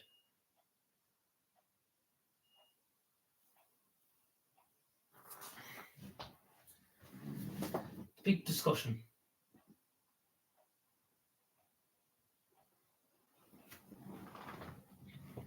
Yes, no, maybe. Thought Neil. I can show it again. I have it out now. So regardless, anyway, you're going to see it anyway. So, let's see. You see, to be careful not to show my address on it. See, the worst thing with these fucking letters and stuff like that, it's the same with that. Trump night, yeah, true. It was already about Trump, yeah. Oh, well, that would, yeah, it was already. It was back from Dawkins and then Trump a bit. Yeah, so you probably, I don't know, did you see it? I can't unfortunately can't show you the whole thing, but So when I've talked about it before, I will make a video just to talk about it because I probably should. But basically, when I was in Parliament, it's up there now. The photos and stuff I took in Parliament, it's up tonight. But basically, when I was in Parliament, I met somebody from the Ministry of Foreign Affairs in Finland, etc., etc. Apparently, the minister, yeah, so Sean saw it. I told you that. I said you've seen it. But apparently, the minister was in a committee meeting or something like that. So I could have probably got the Minister of Foreign Affairs in Finland. So, but obviously, Sanna is very jealous. I got a few emails from Sanna being very jealous. So Sean was fighting that. I'm only joking now. Just to say that will go out. But yeah, so I got this. So I was wondering at the time, I only thought about it now, when I came Monday. Why they asked me for my address, being the stupid bollocks, I never actually thought about why they asked for my address. Yeah, no, that wasn't relating to that. This is from the Department of Foreign Affairs. How did the Department of Foreign Affairs in Finland's going to be like, oh yeah, you left the top behind you? I know where it is. I can get it again. I know what it is to have it safe for me over there. If I do go back into that. But how did the minister, the Department of Foreign Affairs in Finland's going to write me a big letter over top? I don't think it's a big diplomatic thing that's going to be the whole gang in Finland's going to be involved. Like how did the Irish government are going to get involved in that now? They'll probably be more worried about a fucking top than they would be about an Irish citizen. If I went to the Department of Foreign Affairs now, they'll probably move Hevelin out to get the top back to me. Compared to the funny, I know we probably shouldn't be laughing, but compared to an Irish citizen going missing, they'd be probably more worried about a top going missing than there would be an Irish citizen. Because that's the way they kind of behave in this country. If I can get the fucking thing out. So I just and keep putting it the wrong way down. I don't know if you probably did see it. I can't remember. I know Sean was here. See, all very fancy, very lovely dog. I got an email too. Just to say, I probably should have took a screenshot of the email. Do I have it with me? No, I didn't screenshot it. I should have screenshotted it. But it's basically just saying, I hope you enjoyed your holiday, etc. What was the woman? It's not her. It's not the Minister of Foreign Affairs, but it was our secretary, the person I was speaking to, just saying, I hope you enjoyed your holiday, etc., etc. So yeah, and this was just to say, this was hand signed, as you can see there. So she signed it herself, basically. No, I'm going to put it up. I put it up the thing. Yeah, as Sean said the other night, Sanna would be jealous. Yes. So yeah, so she signed it herself. So if I would have waited around, but see, the thing was, if you watch the video that I put out just a few while ago, I tell you the story. So I didn't stay long in Parliament. I only stayed for 2 hours. I know that sounds long, but if I stayed longer, I probably would have got to meet her, and we could maybe done an interview, maybe. Because again, they did say to me, and there was any MP I wanted to speak to, and there was around, because there was some of them around. There was some of them around. There wasn't a lot of them around, but there was some of them there. They did say to me that, so obviously there's not many people there who wanted to really talk. There obviously was committee meetings going. There's no way to have private motions and stuff like that in committee meetings here. So obviously there was a committee meeting on foreign affairs or something like that in one of the rooms. So she was there, and obviously that's why they were wondering who I was, basically. When I was sitting down having tea at the time and stuff like that, we're having something to eat in the Parliament. In basically you would call it the door bar, but it's not a bar. It's kind of just a restaurant kind of thing. So that was that. So basically, the woman, it must be her secretary or private secretary. Basically, was like, yeah, what's your email and stuff, and basically talked to me who I was and where I came from and stuff like that. And she was like, yeah, because I was saying I was going and stuff like that. I wasn't going to stay too long. And then, that's basically what happened. So she must have been like, yeah, he's not going to be here for long, basically, because I didn't stay long, because I was only there for 2 hours, which I could have stayed longer, but it wasn't that I was on a time schedule and to go. But no, I was kind of lying that bit. No, I could have stayed as long as I was, basically, what they did there, because they didn't have a problem with me being there, basically.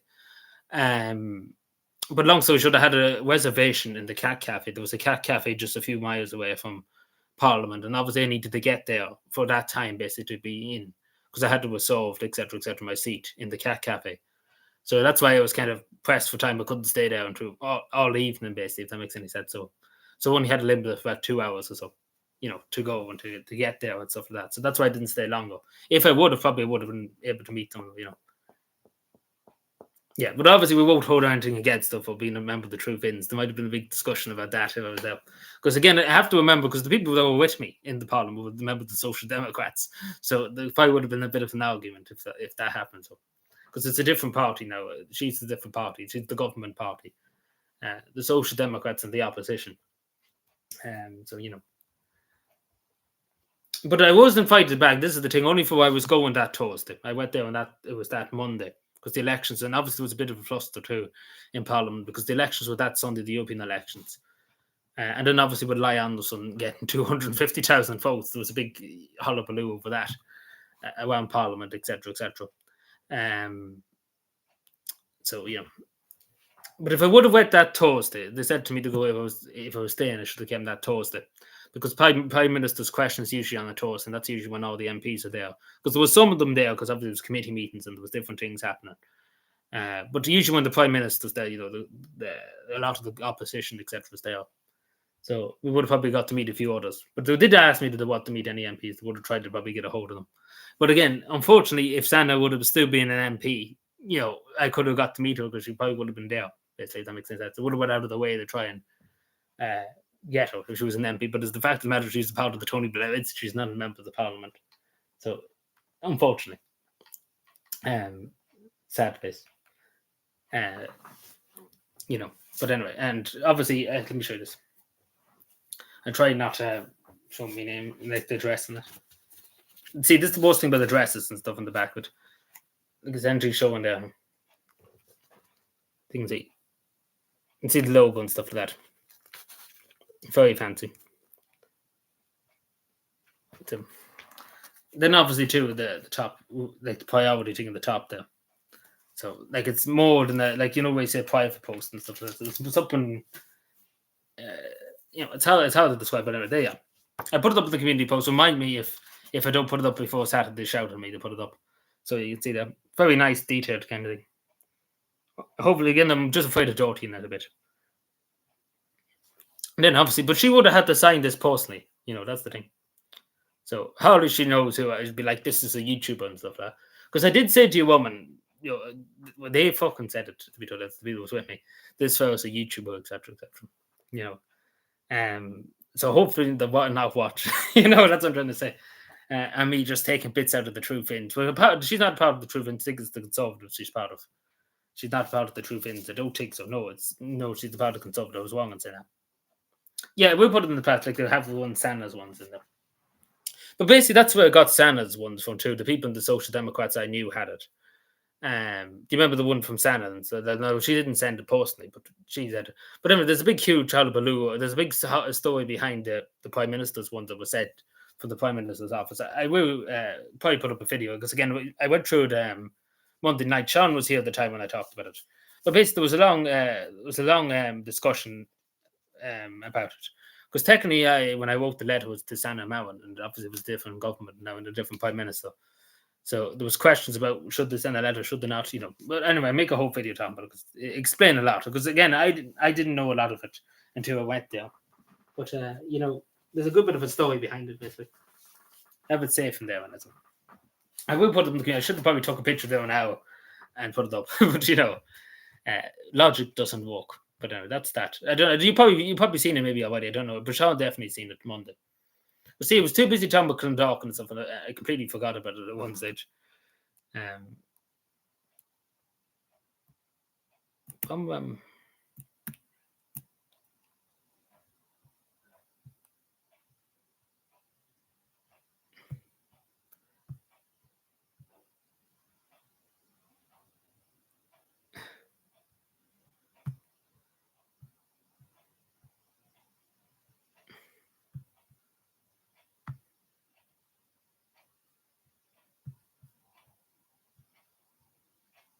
Nice indeed, yeah.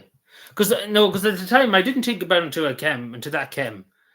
Obviously, it was a big surprise to me. I wasn't expecting something like that to turn up, and I don't think anybody was expecting like a huge government document to turn up because it was to get. Not every day somebody gets up like a diplomatic thing. It's the same as what was on the Prime Minister private, the priority and stuff like that. It's a lot more.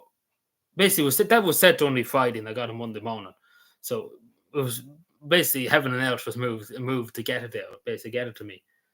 I don't know why it took so long, but you know yourself, they don't go too fast in Finland and things. You know, but still, nonetheless, we got to the eventually. So that was that. So if I could have stayed long, we probably could have asked us some questions, but I don't know. No, we're not going to answer them questions.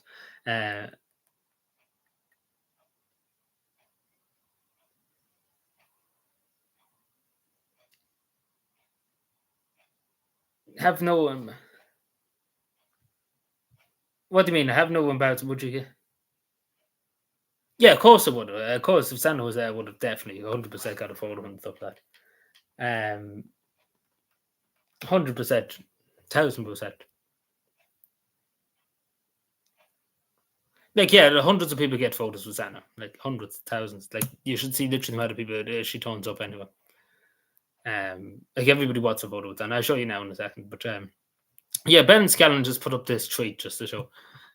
Which I do agree with Ben Scallon. It would be pretty awesome if Vauxhall game. So, you know the way early Noir, we played this game many times, like a detective game. And basically, you have three options.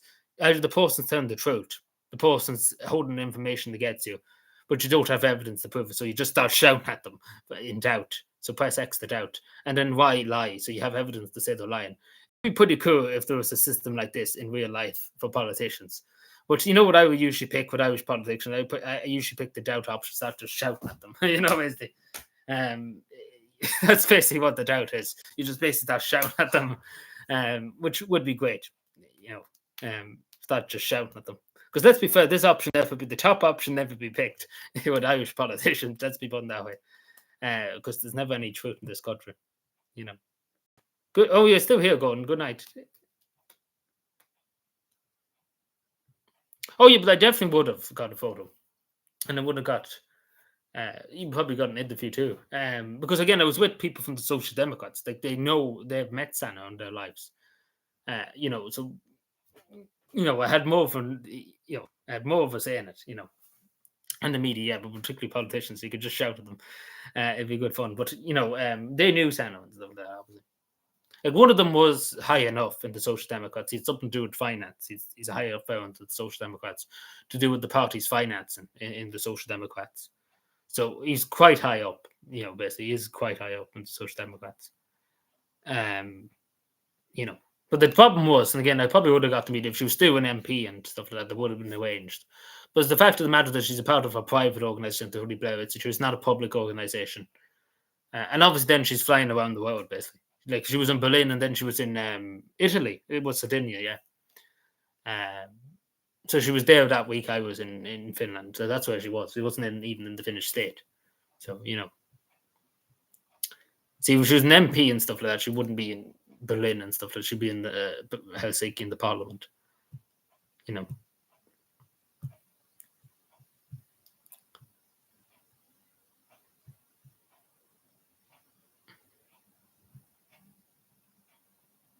Give me a moment. And just because you were saying with people taking pictures, etc., with Anna.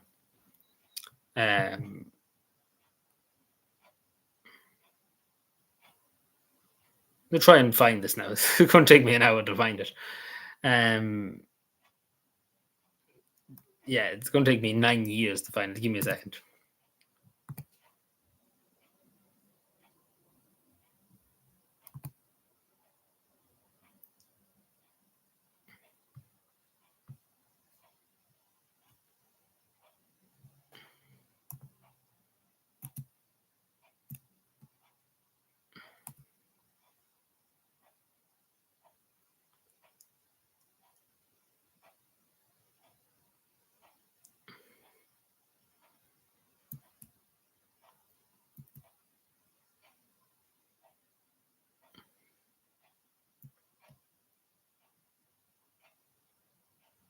Sorry, I have to go and try and find this second thing.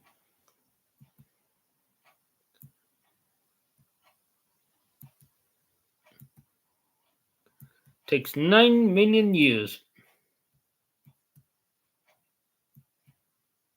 I wouldn't mind if I wasn't looking for it. It'd be everywhere. Give me a moment.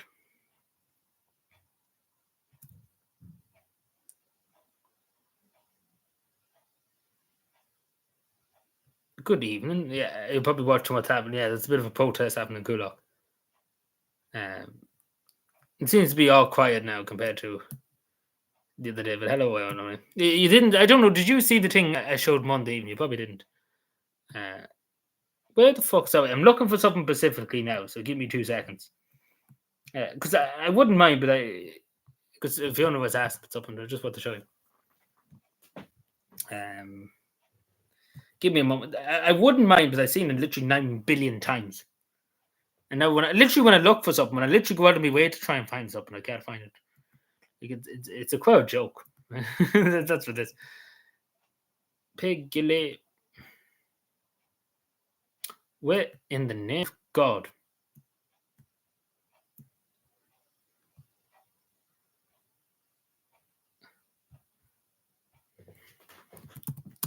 It's starting to rain now. I can hear the wind. I can hear the wind.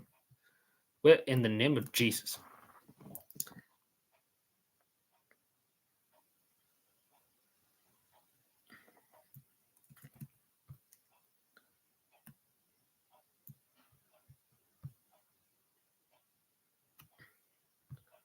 I'll try and find it. I might not find it, but if I come across it at some stage, I'll find it.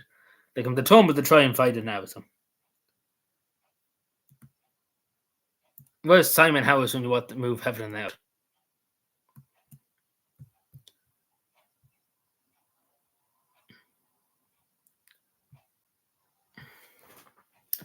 My God.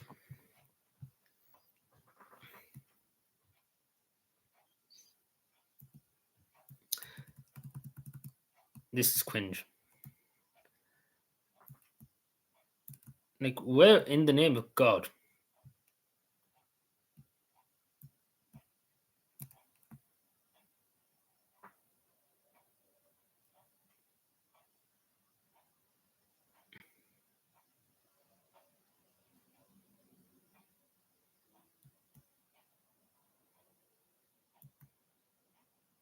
So I'm just trying to, like, I wouldn't mind if I wasn't looking for it, it'd be fucking there.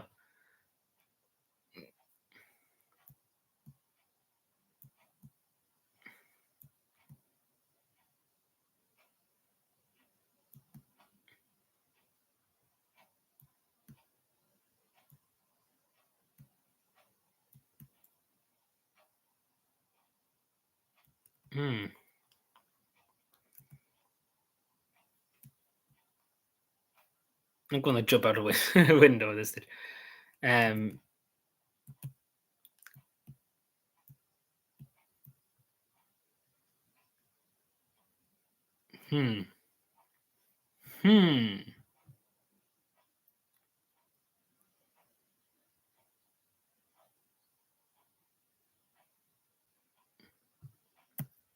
So I wouldn't mind. This is cringe because I wouldn't mind, but I literally seen it 9 billion times. When I literally don't look for the thing, every day of the week I fucking see it. But when I look for when I go out of my way to try and find the thing, nowhere to be found. Like it's always the fucking way in this hoon bastard country.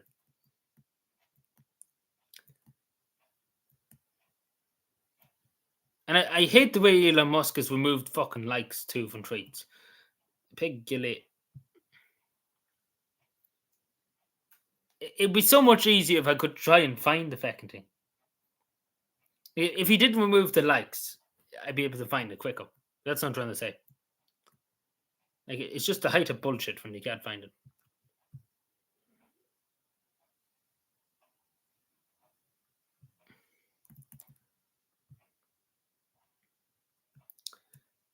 My God, I'm about to. Like generally, I wouldn't mind, but I actually generally seen it yesterday, and I can't find it now. I hate this. Like every time I go looking for something, I find it. But I don't find it. But if I wasn't looking for it, it's just bullshit. Poppycock.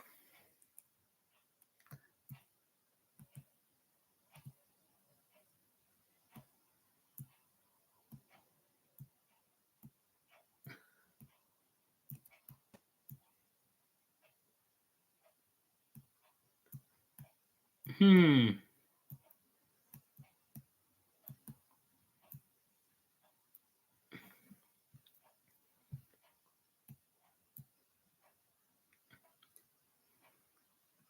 I just blind or stupid or what's this? I feel so stupid because I wouldn't mind if I wasn't looking for to find it every fucking minute. I'm actually going to go mad. It's another one of these situations where I literally kept finding the fucking thing.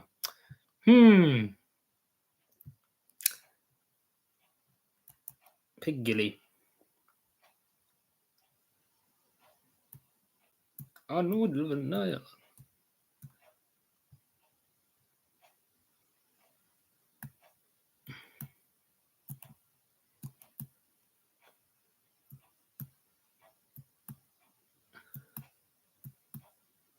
So I'm determined to try and find this, regardless of fucking high water comes.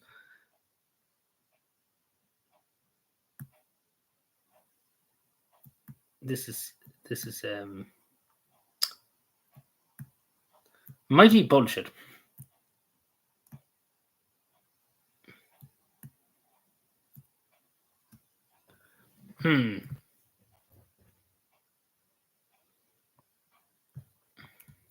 So there's a lot of complaining going on at the moment. A lot of coping, actually.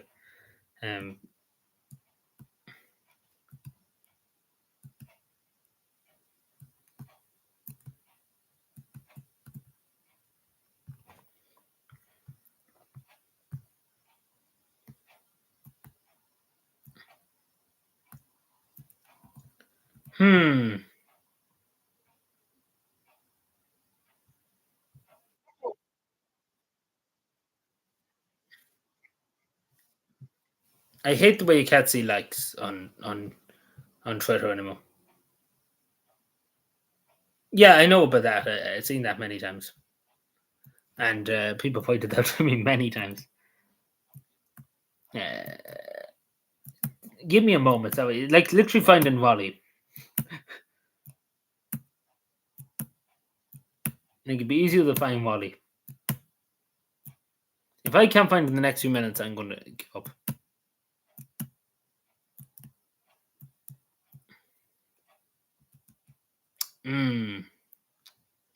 But basically, to answer your question earlier on, basically everybody goes to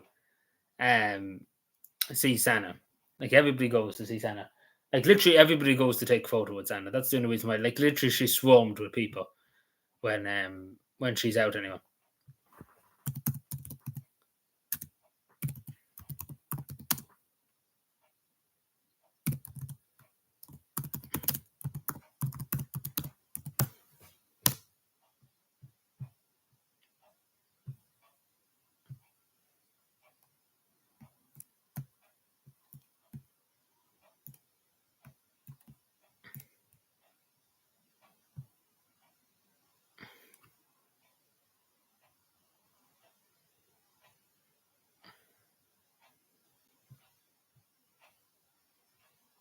Like this is not the best. Like there's better photos of this.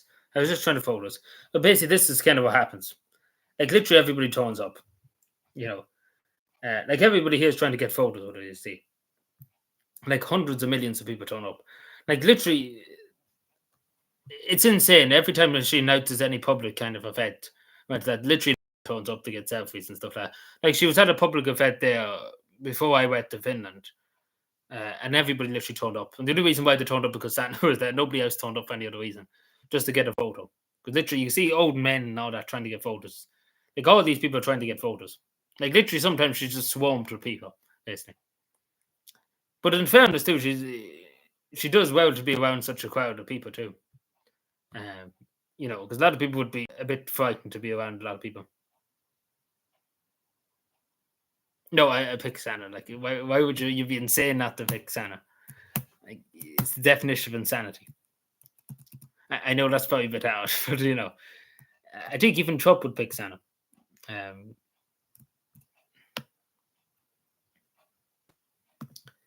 Just trying to find the fucking. There's pictures. There's better like photos and videos of it. But literally, it's just a sea of people wanting to meet him, and I literally mean a sea of people.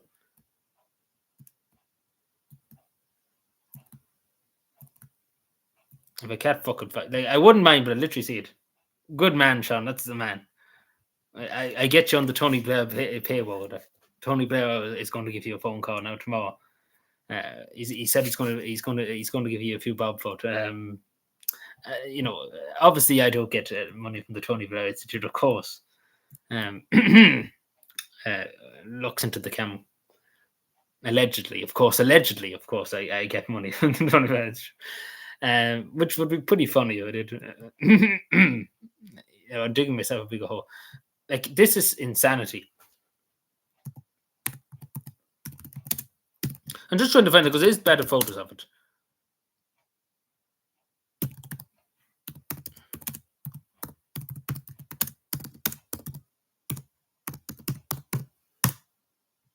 If I could spell, that'd be great. Like, what in the name of fuck?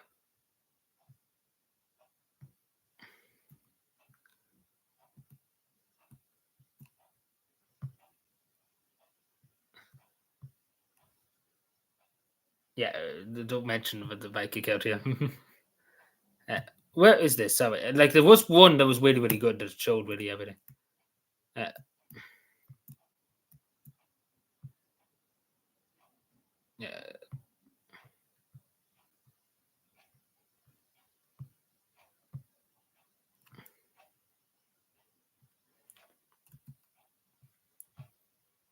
So this is from last year here. This is actually what I was looking for.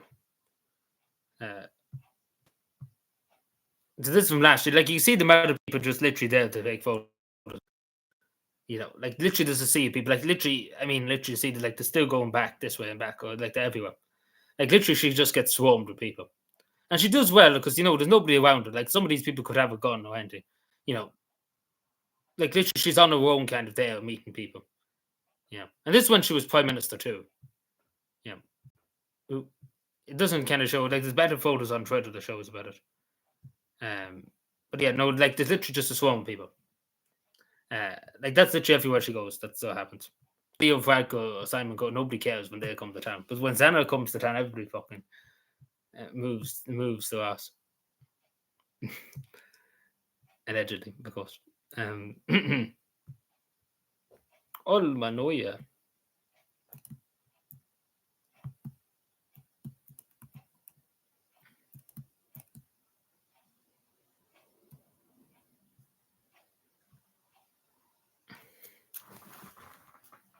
I'm just trying to find. It's really annoying me. I can't find this one specifically that I'm looking for. Like, the specific one that I'm looking for. I show you. I have something to show you only in a few minutes. But it's just, if I could find the thing that I want to find, you know what I'm going to do? I'm going to go insanity mode. Because literally there's one particularly I want to try and find. But basically, anytime, that's why she doesn't go to many public events, because literally the whole country turns up. Like, a lot of people turn up when she turns up. Like, she generally is the most popular person in Finland. Let's put it that way. Like, everybody turns up as soon as she comes in. I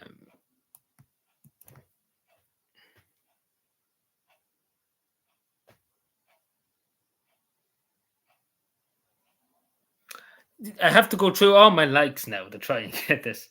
So I hope you're happy on Twitter.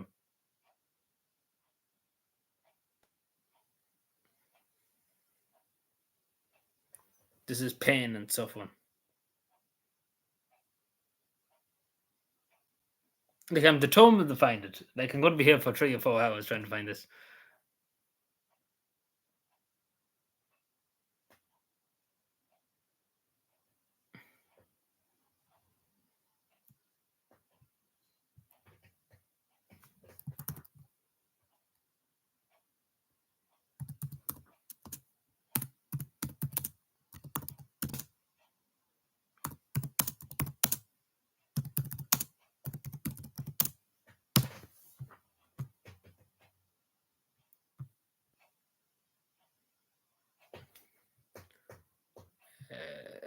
So I'm literally determined to find this now.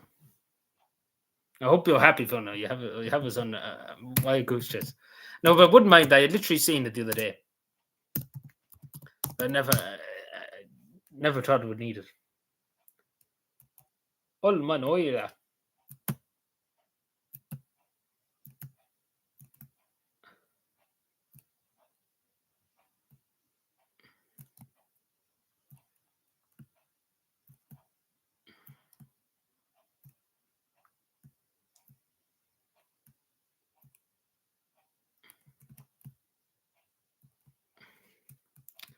I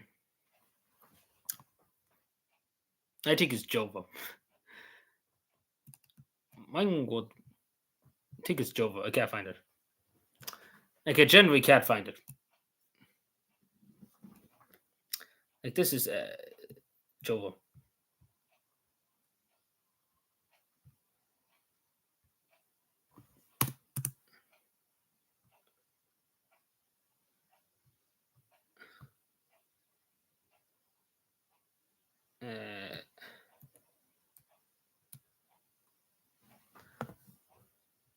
Sorry, I'm literally determined to find this, but it's just being awkward.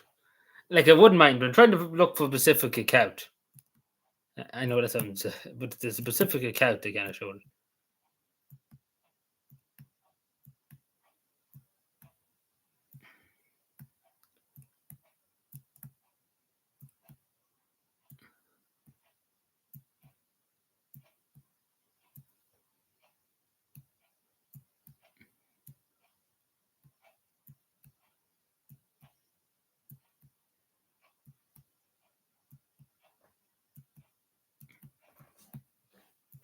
Sorry, give me a moment. I hope you're happy, Fiona, trying to find this. I'm waiting to see the end of it, I won't find it.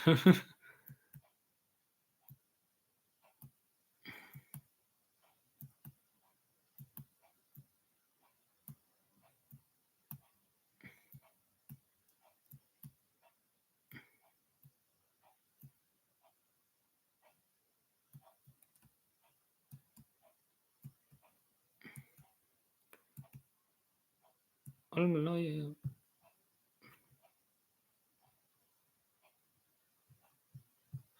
Let me see.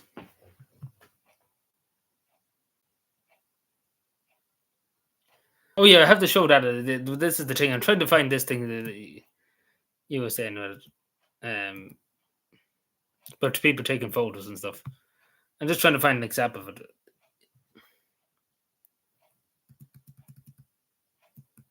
I hate this. I wouldn't mind, but if I wasn't looking for it, I wouldn't mind. Yeah, like I'm trying to find it just to try and explain to you. It was a good example. Like, it was generally the best example ever of it. But again, every time I go look for something, like the specific account, and she's a part of the Social Democrat, and I can't think of her name. Like, it's not Sana, but it's somebody else. But I can't think of their name. I often seen them on Twitter, like on my thing on my profile. But I never followed them or anything. But I often seen it. Then when I look for it, I can't find the fucking thing. It's more of a leg goal.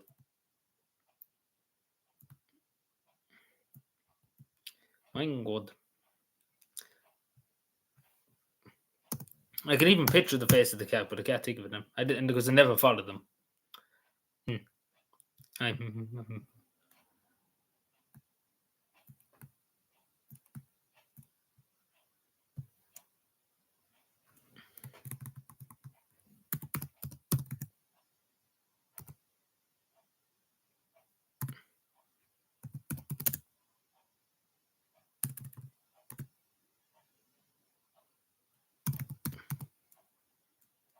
Oh my God, I'm having a fit.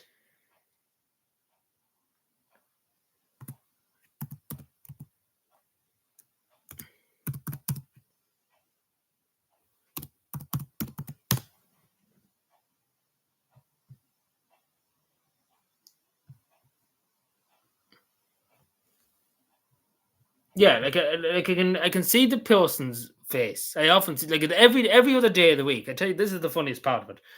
Like, literally every day, I see this person just pop up on my feed on Twitter, and then literally when I'm going looking for it to try and find it, because I remember the photos were linked to their account because they took it the time she was there. I remember seeing it. I remember liking it, but that's literally a few months ago. So I'm gonna try and look it up.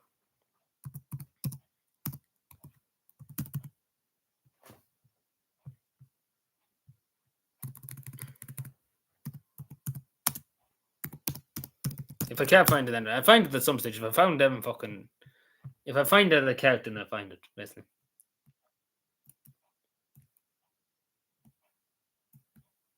I'm good. Oi, wouldn't run.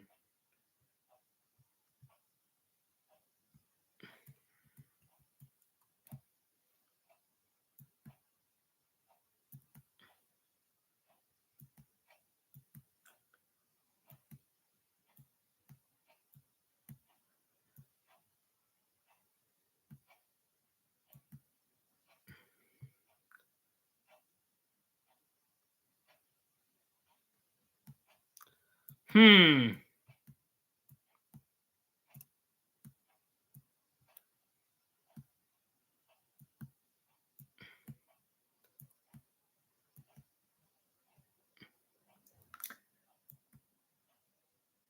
giving me everything but the fucking people's names.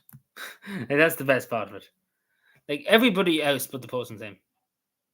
No, that's the Peggy.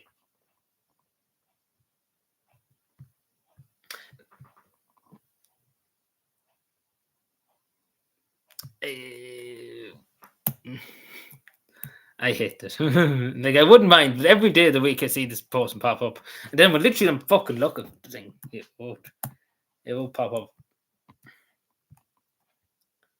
Like, I'm going to go through a roof.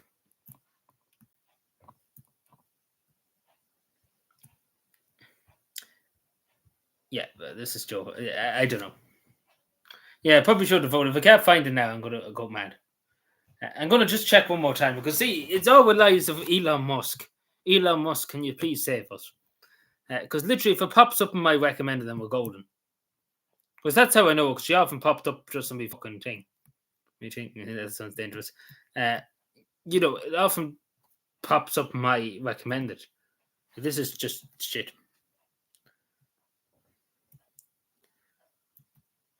And then I would have found it even quicker. I would find it even quicker if Elon Musk didn't disable the like fucking button. So Elon Musk is a bollocks. For that. Fuck you, Elon Musk. Fuck you, Deputy Stag. Fuck you. And Joe, it's never been so jovial.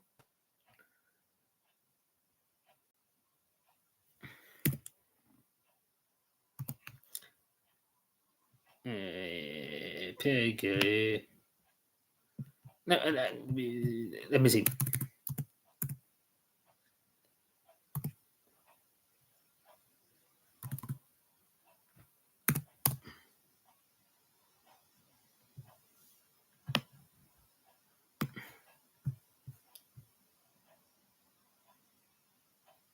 Yeah, I wish I had that. No, because you get what I'm saying. I never followed the person, but every day of the week, I mean, literally, apart from when I go looking for the thing, I often see a part. You know the way in Twitter you have you recommended and stuff. It often popped up. Like she is a politician, like in Finland. I can't think of a name again. It's a big long fucking name, but I know I can see the face in my head. That's the thing. I know that sounds pretty ominous. And literally just going to go mad. Can we please phone the Social Democrats and ask them for assistance?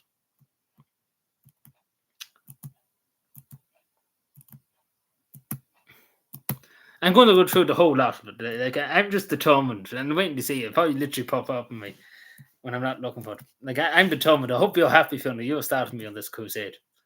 Although for trying to fight, like just to show you, that's all this crusade is. I hate Elon Musk. Literally, if only for the likes. If he didn't disable the likes on Twitter, I would have found it by now. Not going to lie to you, I would have found it. I genuinely would have found it. I know this is loads of cope, but Yeah, like it literally will pop up to me for me in the morning. Waiting to see. I'll be only 5 minutes on Twitter now in the morning. Literally everywhere. This is just jovial. Does Santa follow this person? How many? 600 and something people. Santa follows. Oh God, get it. 600 people. 600 people Santa follow. Like I'm just going through our follows list because I straight away I would see it. As soon as I see it, I know it. But the fact that Santa literally follows 9 million people.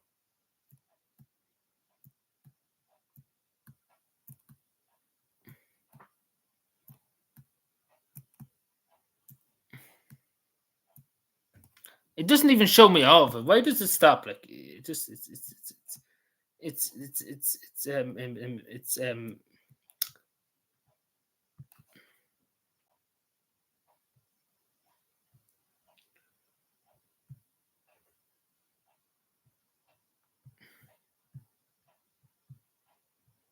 this is pain and suffering. You have to admire my fucking just determination to find out this. Like literally moving heaven and earth to try and find it. Where's my 50-50? Should be able to phone a friend.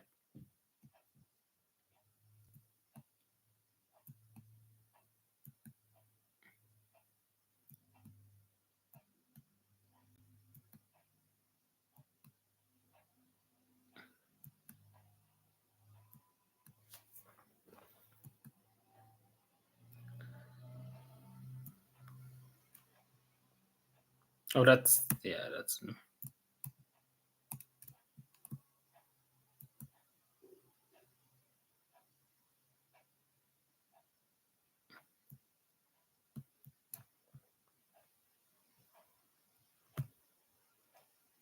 Piggy.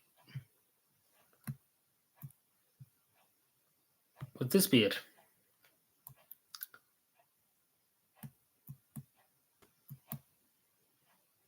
See, if Elon Musk didn't remove the likes, I would have got it by now. Generally, I would. Hallelujah.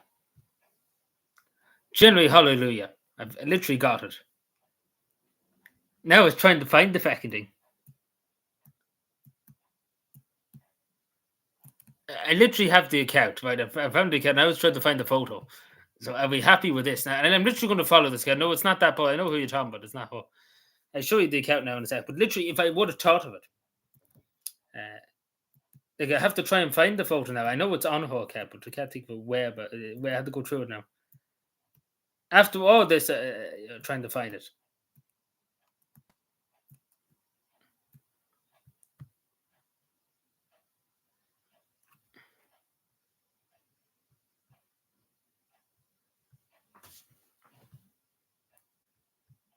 I know who you're talking about in the Social Democrats. That one. That's so. This account, I basically now she should be happy with herself because literally I've given her a follow now because if this ever happens again. So this is what I was looking for. So you can see here. Look at like this was a thing, a public event that the Social Democrats held. As you can see, literally there's an army of people literally just around Santa, like literally an army of people. Like as you can see, there's literally about 3 or 4 deep. That sounds a bit weird, but like literally there's a whole crowd of people, like basically. Like there's a lot. Like she basically just gets swarmed with people with photos and stuff like that. As you can see, just photos. Like you see the amount of people with cameras and phones, like just shoved in their face. You can see the young lads getting the photo. Like you see the amount of people like they're just waiting to get photos from her. Basically, you wouldn't see this in all of it. There's just that many people. It's insane. They're literally everywhere. But I hope they're happy now. Like this was the woman. She's a city councillor in one of the in Turku or something like that in Finland. She's the Social Democrats councillor. But there we are. Literally, and literally, as I said, so many people want to get a photo, etc., etc. As I say, just that many people. But yeah, no, that's just what I'm saying. Compared to Simon Howes, nobody would turn up. Basically. There's that many people. Like so many people want to take a photo with him. But it was obviously anytime she turns up anyway, there's just an army of people turn up. Because why wouldn't you? Because it's pretty cool. Like imagine taking a photo with Simon Howes, the whole fucking, I feel ashamed if I took a photo with Simon Howes. With Leo Fark, I would feel ashamed. Yeah, like this is one would hold like kneeling down to take a photo with the child. Let me see. Now you're trying to find me that one because it was a better one. Now it's from behind. You've probably seen. I showed it to you there. I think. Yeah, like a lot of them. As I say, she's very popular. She's generally very popular. She's the most. If you went to Finland, she's generally the most popular person in Finland. Like the most well-known, the most popular. Like it generally is. You ask anybody in the street, generally a lot of people have a lot of time for. A lot of people have, especially now. A lot of if they didn't like her before, they like her now because the government is now in Finland. They don't really people are not too fond of. Let's put it that way. So they kind of want her back. So they're not that enthusiastic about keeping the government at the moment.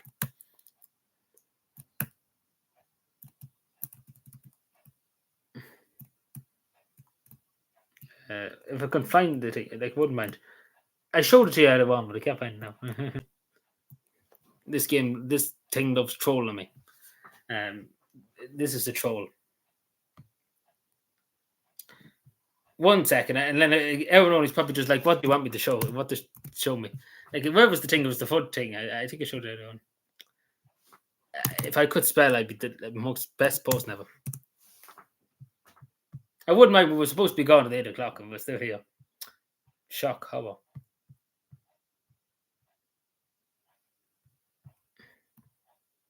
But yeah, that's one of many. If you even just look at Facebook or Twitter, like there's so many photos just of people. Yeah, here we are.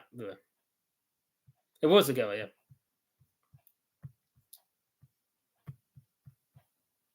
Like there, you see the headline now. Just an army of people. Like there's just literally an army. So many people like waiting for a photo. And again, the fact that she's nobody with her, like really, I think there's one of the social democrats and stuff. But there's nobody, no like police or anything around with her. You know, like she's basically on her own. You know, because I don't think in any other country they will let like people get that, like literally surround her. Like at some stages, you probably would see her just literally being surrounded. Uh,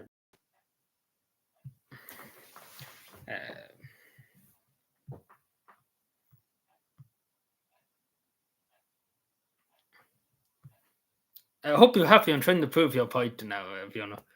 All over you, trying to show you.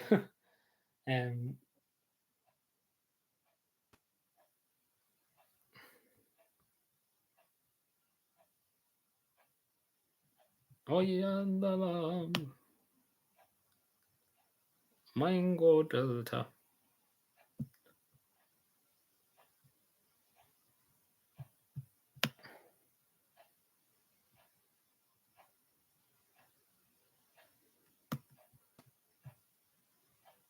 Everybody's just saying names.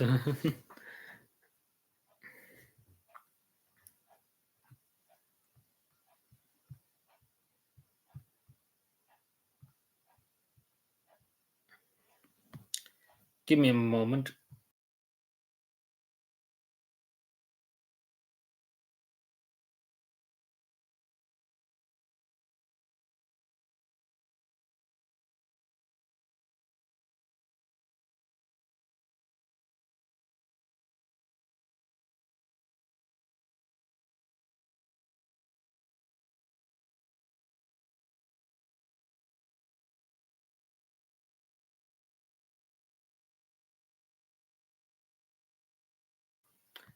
It's a bollocks routine. Like I'm trying to find there's another video kind of showing it, but it's just that much.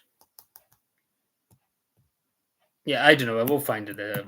But if you just look it up around, you'll find it. There's more examples of it. I'm trying to find more examples of it. But if you just kind of look around Facebook or Twitter and stuff, you'll find them. But anyway, on to the day. Yeah, no bother. Thanks, Fiona. And thank you for making me look 9 billion miles away to try and get the thing. And try and not show me address.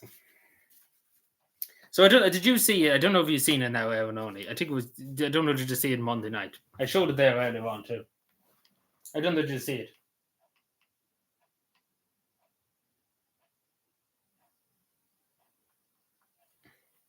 Did you see it? I know that sounds very ominous. Well, it's honest things falling down.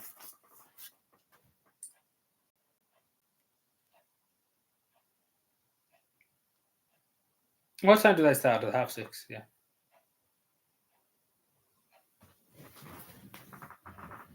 Two hours. Anyway, I'll show you now in seconds. Just checking.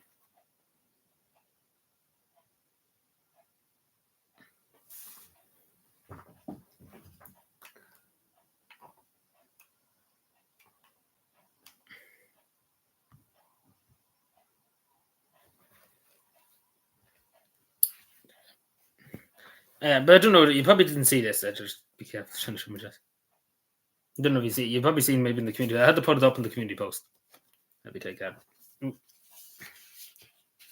I'm not go through the whole story again because my throat is actually killing me from speaking that much and for giving out that much. I don't know if you've seen it. So that's that. And then this. Basically, I explained that. I put up a video explaining about it. Ooh, if I can try and hold it like that. Yeah. So basically, the Minister of Foreign Affairs said there's a nice autograph. It's hardly the Irish coat of arms, is it? Yeah, well, it's from the Ministry of Foreign Affairs in Finland. Obviously, the Minister of Foreign Affairs in Finland. So yeah, that's a long story. I told you, I said there the one to Sean and Fiona. But basically, when I was in Parliament, she was in one of the committee meetings. It must have been, and I was talking to one of her private assistants. Must have been, and they asked me for my address, etc. Yeah, it's signed. The same as that. She signed it herself. You see that? So it's signed. So there you go. But yeah, long story short, I talked about it earlier on. I talk about it in the video. I could go through it, but it's a lot to go through, basically, the whole story and how I ended up getting it. But there you go. There's a signed autograph. And I got an email too from, not from her, but from a private secretary. Basically saying, because I was talking to a private secretary. That's the one I was talking to. And that's how I got it, because she asked me for my address and stuff. And I only thought about it when I came Monday. I only kind of put two and two together. That's what they said. Because I didn't know they were sending it. That's the total answer. I didn't know. But yeah, that's basically it. So nice this, and then the autograph. So it's a very big autograph too, just to say. I wish the camera was awkward. It's hard. I don't want to kind of mess it up. So yeah, and then obviously the private, the stamp of the Foreign Affairs, the Department of Foreign Affairs in Finland, and then obviously the government letter and stuff.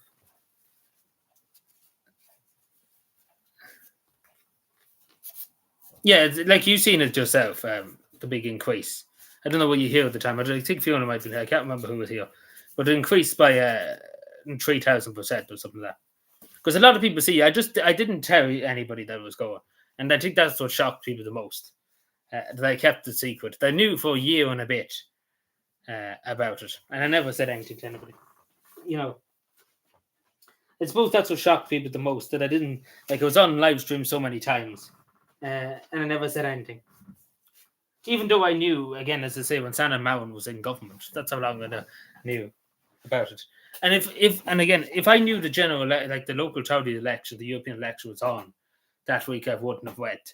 But it's the fact that I booked a year in advance, and I couldn't, because again, I thought about cancelling it at one stage, the holiday, but I would have been insane to do it, basically. Because I would have lost 95% of the money, basically. I would have only got about 800 if I did cancel it, But again, I would have been probably insane to do it. Because out of the 8,000 something I spent on it, I would have only got 800 back. So I would have been genuinely insane if I'd done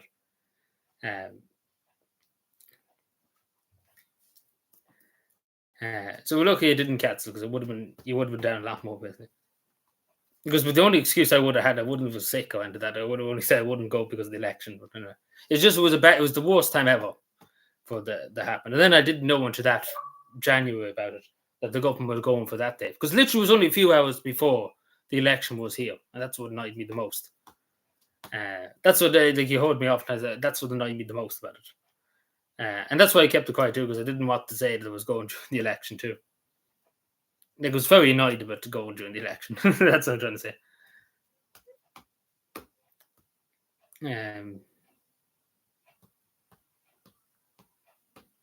Yeah, Xbox and the back one, yeah. It's popping up thing. But that's how much it was for the hotel and all that. And then the flights and all that. It was dear enough. And for the taxi and stuff from the airport to there or not. It's not cheap, obviously. And then obviously you add in the spending, which it must be, I don't know, must be like a lot anyway. But again, the members for two people, I suppose too. But still wouldn't have been any cheap anyway, even if I went on my own. It wouldn't be much cheaper. It would only probably 6,000 probably then. It wouldn't have been any much cheaper. And speaking Estonian, no. But see, a lot of people do. Like a lot of the tourists there were staying in Estonia, coming over for the day to Finland. Because again, the majority of hotels and stuff like that in Estonia and Tallinn are only about €86 a night. Nobody would pay the money I paid. Like it was €250 a night for the room I was in the hotel. Which is, I'm sure anybody say that's insane. It was only 3-star, wasn't anything fancy. Like I was quoted one for five-star hotel, which was 500 and something a night. But at the end of the day, I wasn't that bloody bothered. I just said that's in the best location, because it wasn't the best location for where I wanted to do. So that's the only reason why I picked the 3-star one. But again, you have to remember you're in Scandinavia. So, that's what you're going to pay. Even if you went to Denmark or Norway, that's what you pay. Yeah, that's what I'm saying. You would. Like I had, like thinking of it now, I was very stupid what I did when I was in Dublin. That time before I went on the plane, before I went to the airport, I was very stupid because I literally had nearly 3 or 4 thousand euro in my pocket and then on my bank account, etc., walking around the corner street. So, it was very stupid in retrospect. Because if somebody knew I would have had that, I would have been killed. Just thinking of that, and I should have probably considered that when I was there. Like, I was lucky I wasn't killed, because that's how much I had with me. Because it was very expensive. Like, I was spending 400 or so a day when I was in Finland. Like, on museums and then going here, there, and everywhere. Like, well, it wasn't like being cautious with what I was spending. So probably all in all, it was 10,000 something, probably, give or take. Maybe, yeah, about that.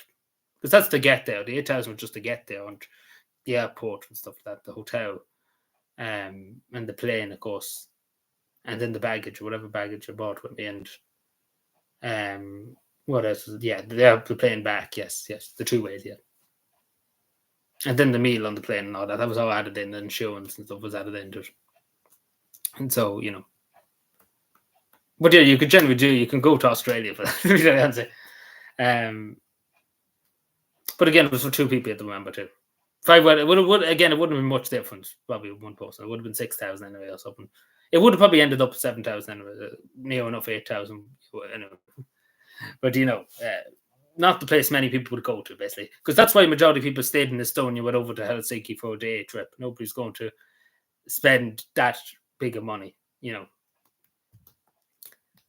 Because again, you can go to Estonia for less than on a plane. Like, our plane tickets were how much was it? There were nearly 400 euro each one way, basically, I think it was. And that's just an only economic class. It was something like nearly 400 each way. So I think 800 nearly each, basically. You could say it was 300 and something, nearly 400. So you can round it up just to 400. So, and that's just even for the plane, So that's 1,800 just for the plane alone, getting back and forth for the two of us. Nearly 2,000 plane. It is quite, when you put it in perspective, it's quite expensive.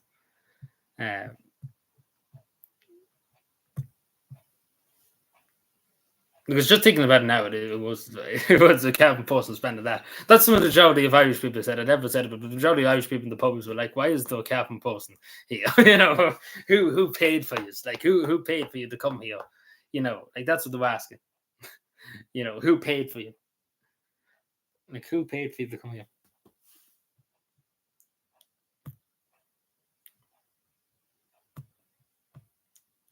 But yeah, no, that's why not many people go up that part of the world, basically.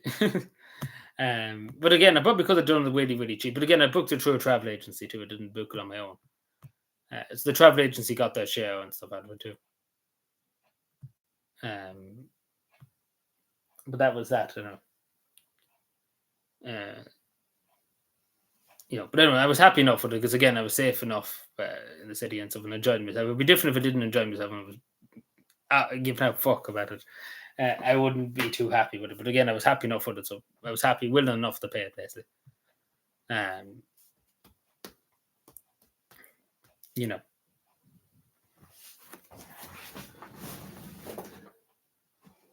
Oh. Anyway, I think we'll leave it there, lads and lassies. I'll be happy with that. But I put up in the community post probably in an hour or two that. Because if I don't do it now, I never do it. So that's what I need to do. But anyway, here, I leave you to it. Again, I didn't plan to go this long tonight, so don't blame me. We have to blame other people. Throw somebody else under the bus. So are we happy? Are we not? Yes. But anyway, I think we leave there because there's nothing really else to have to discuss, and there's no more frantically sorted or something. So we'll be back Saturday.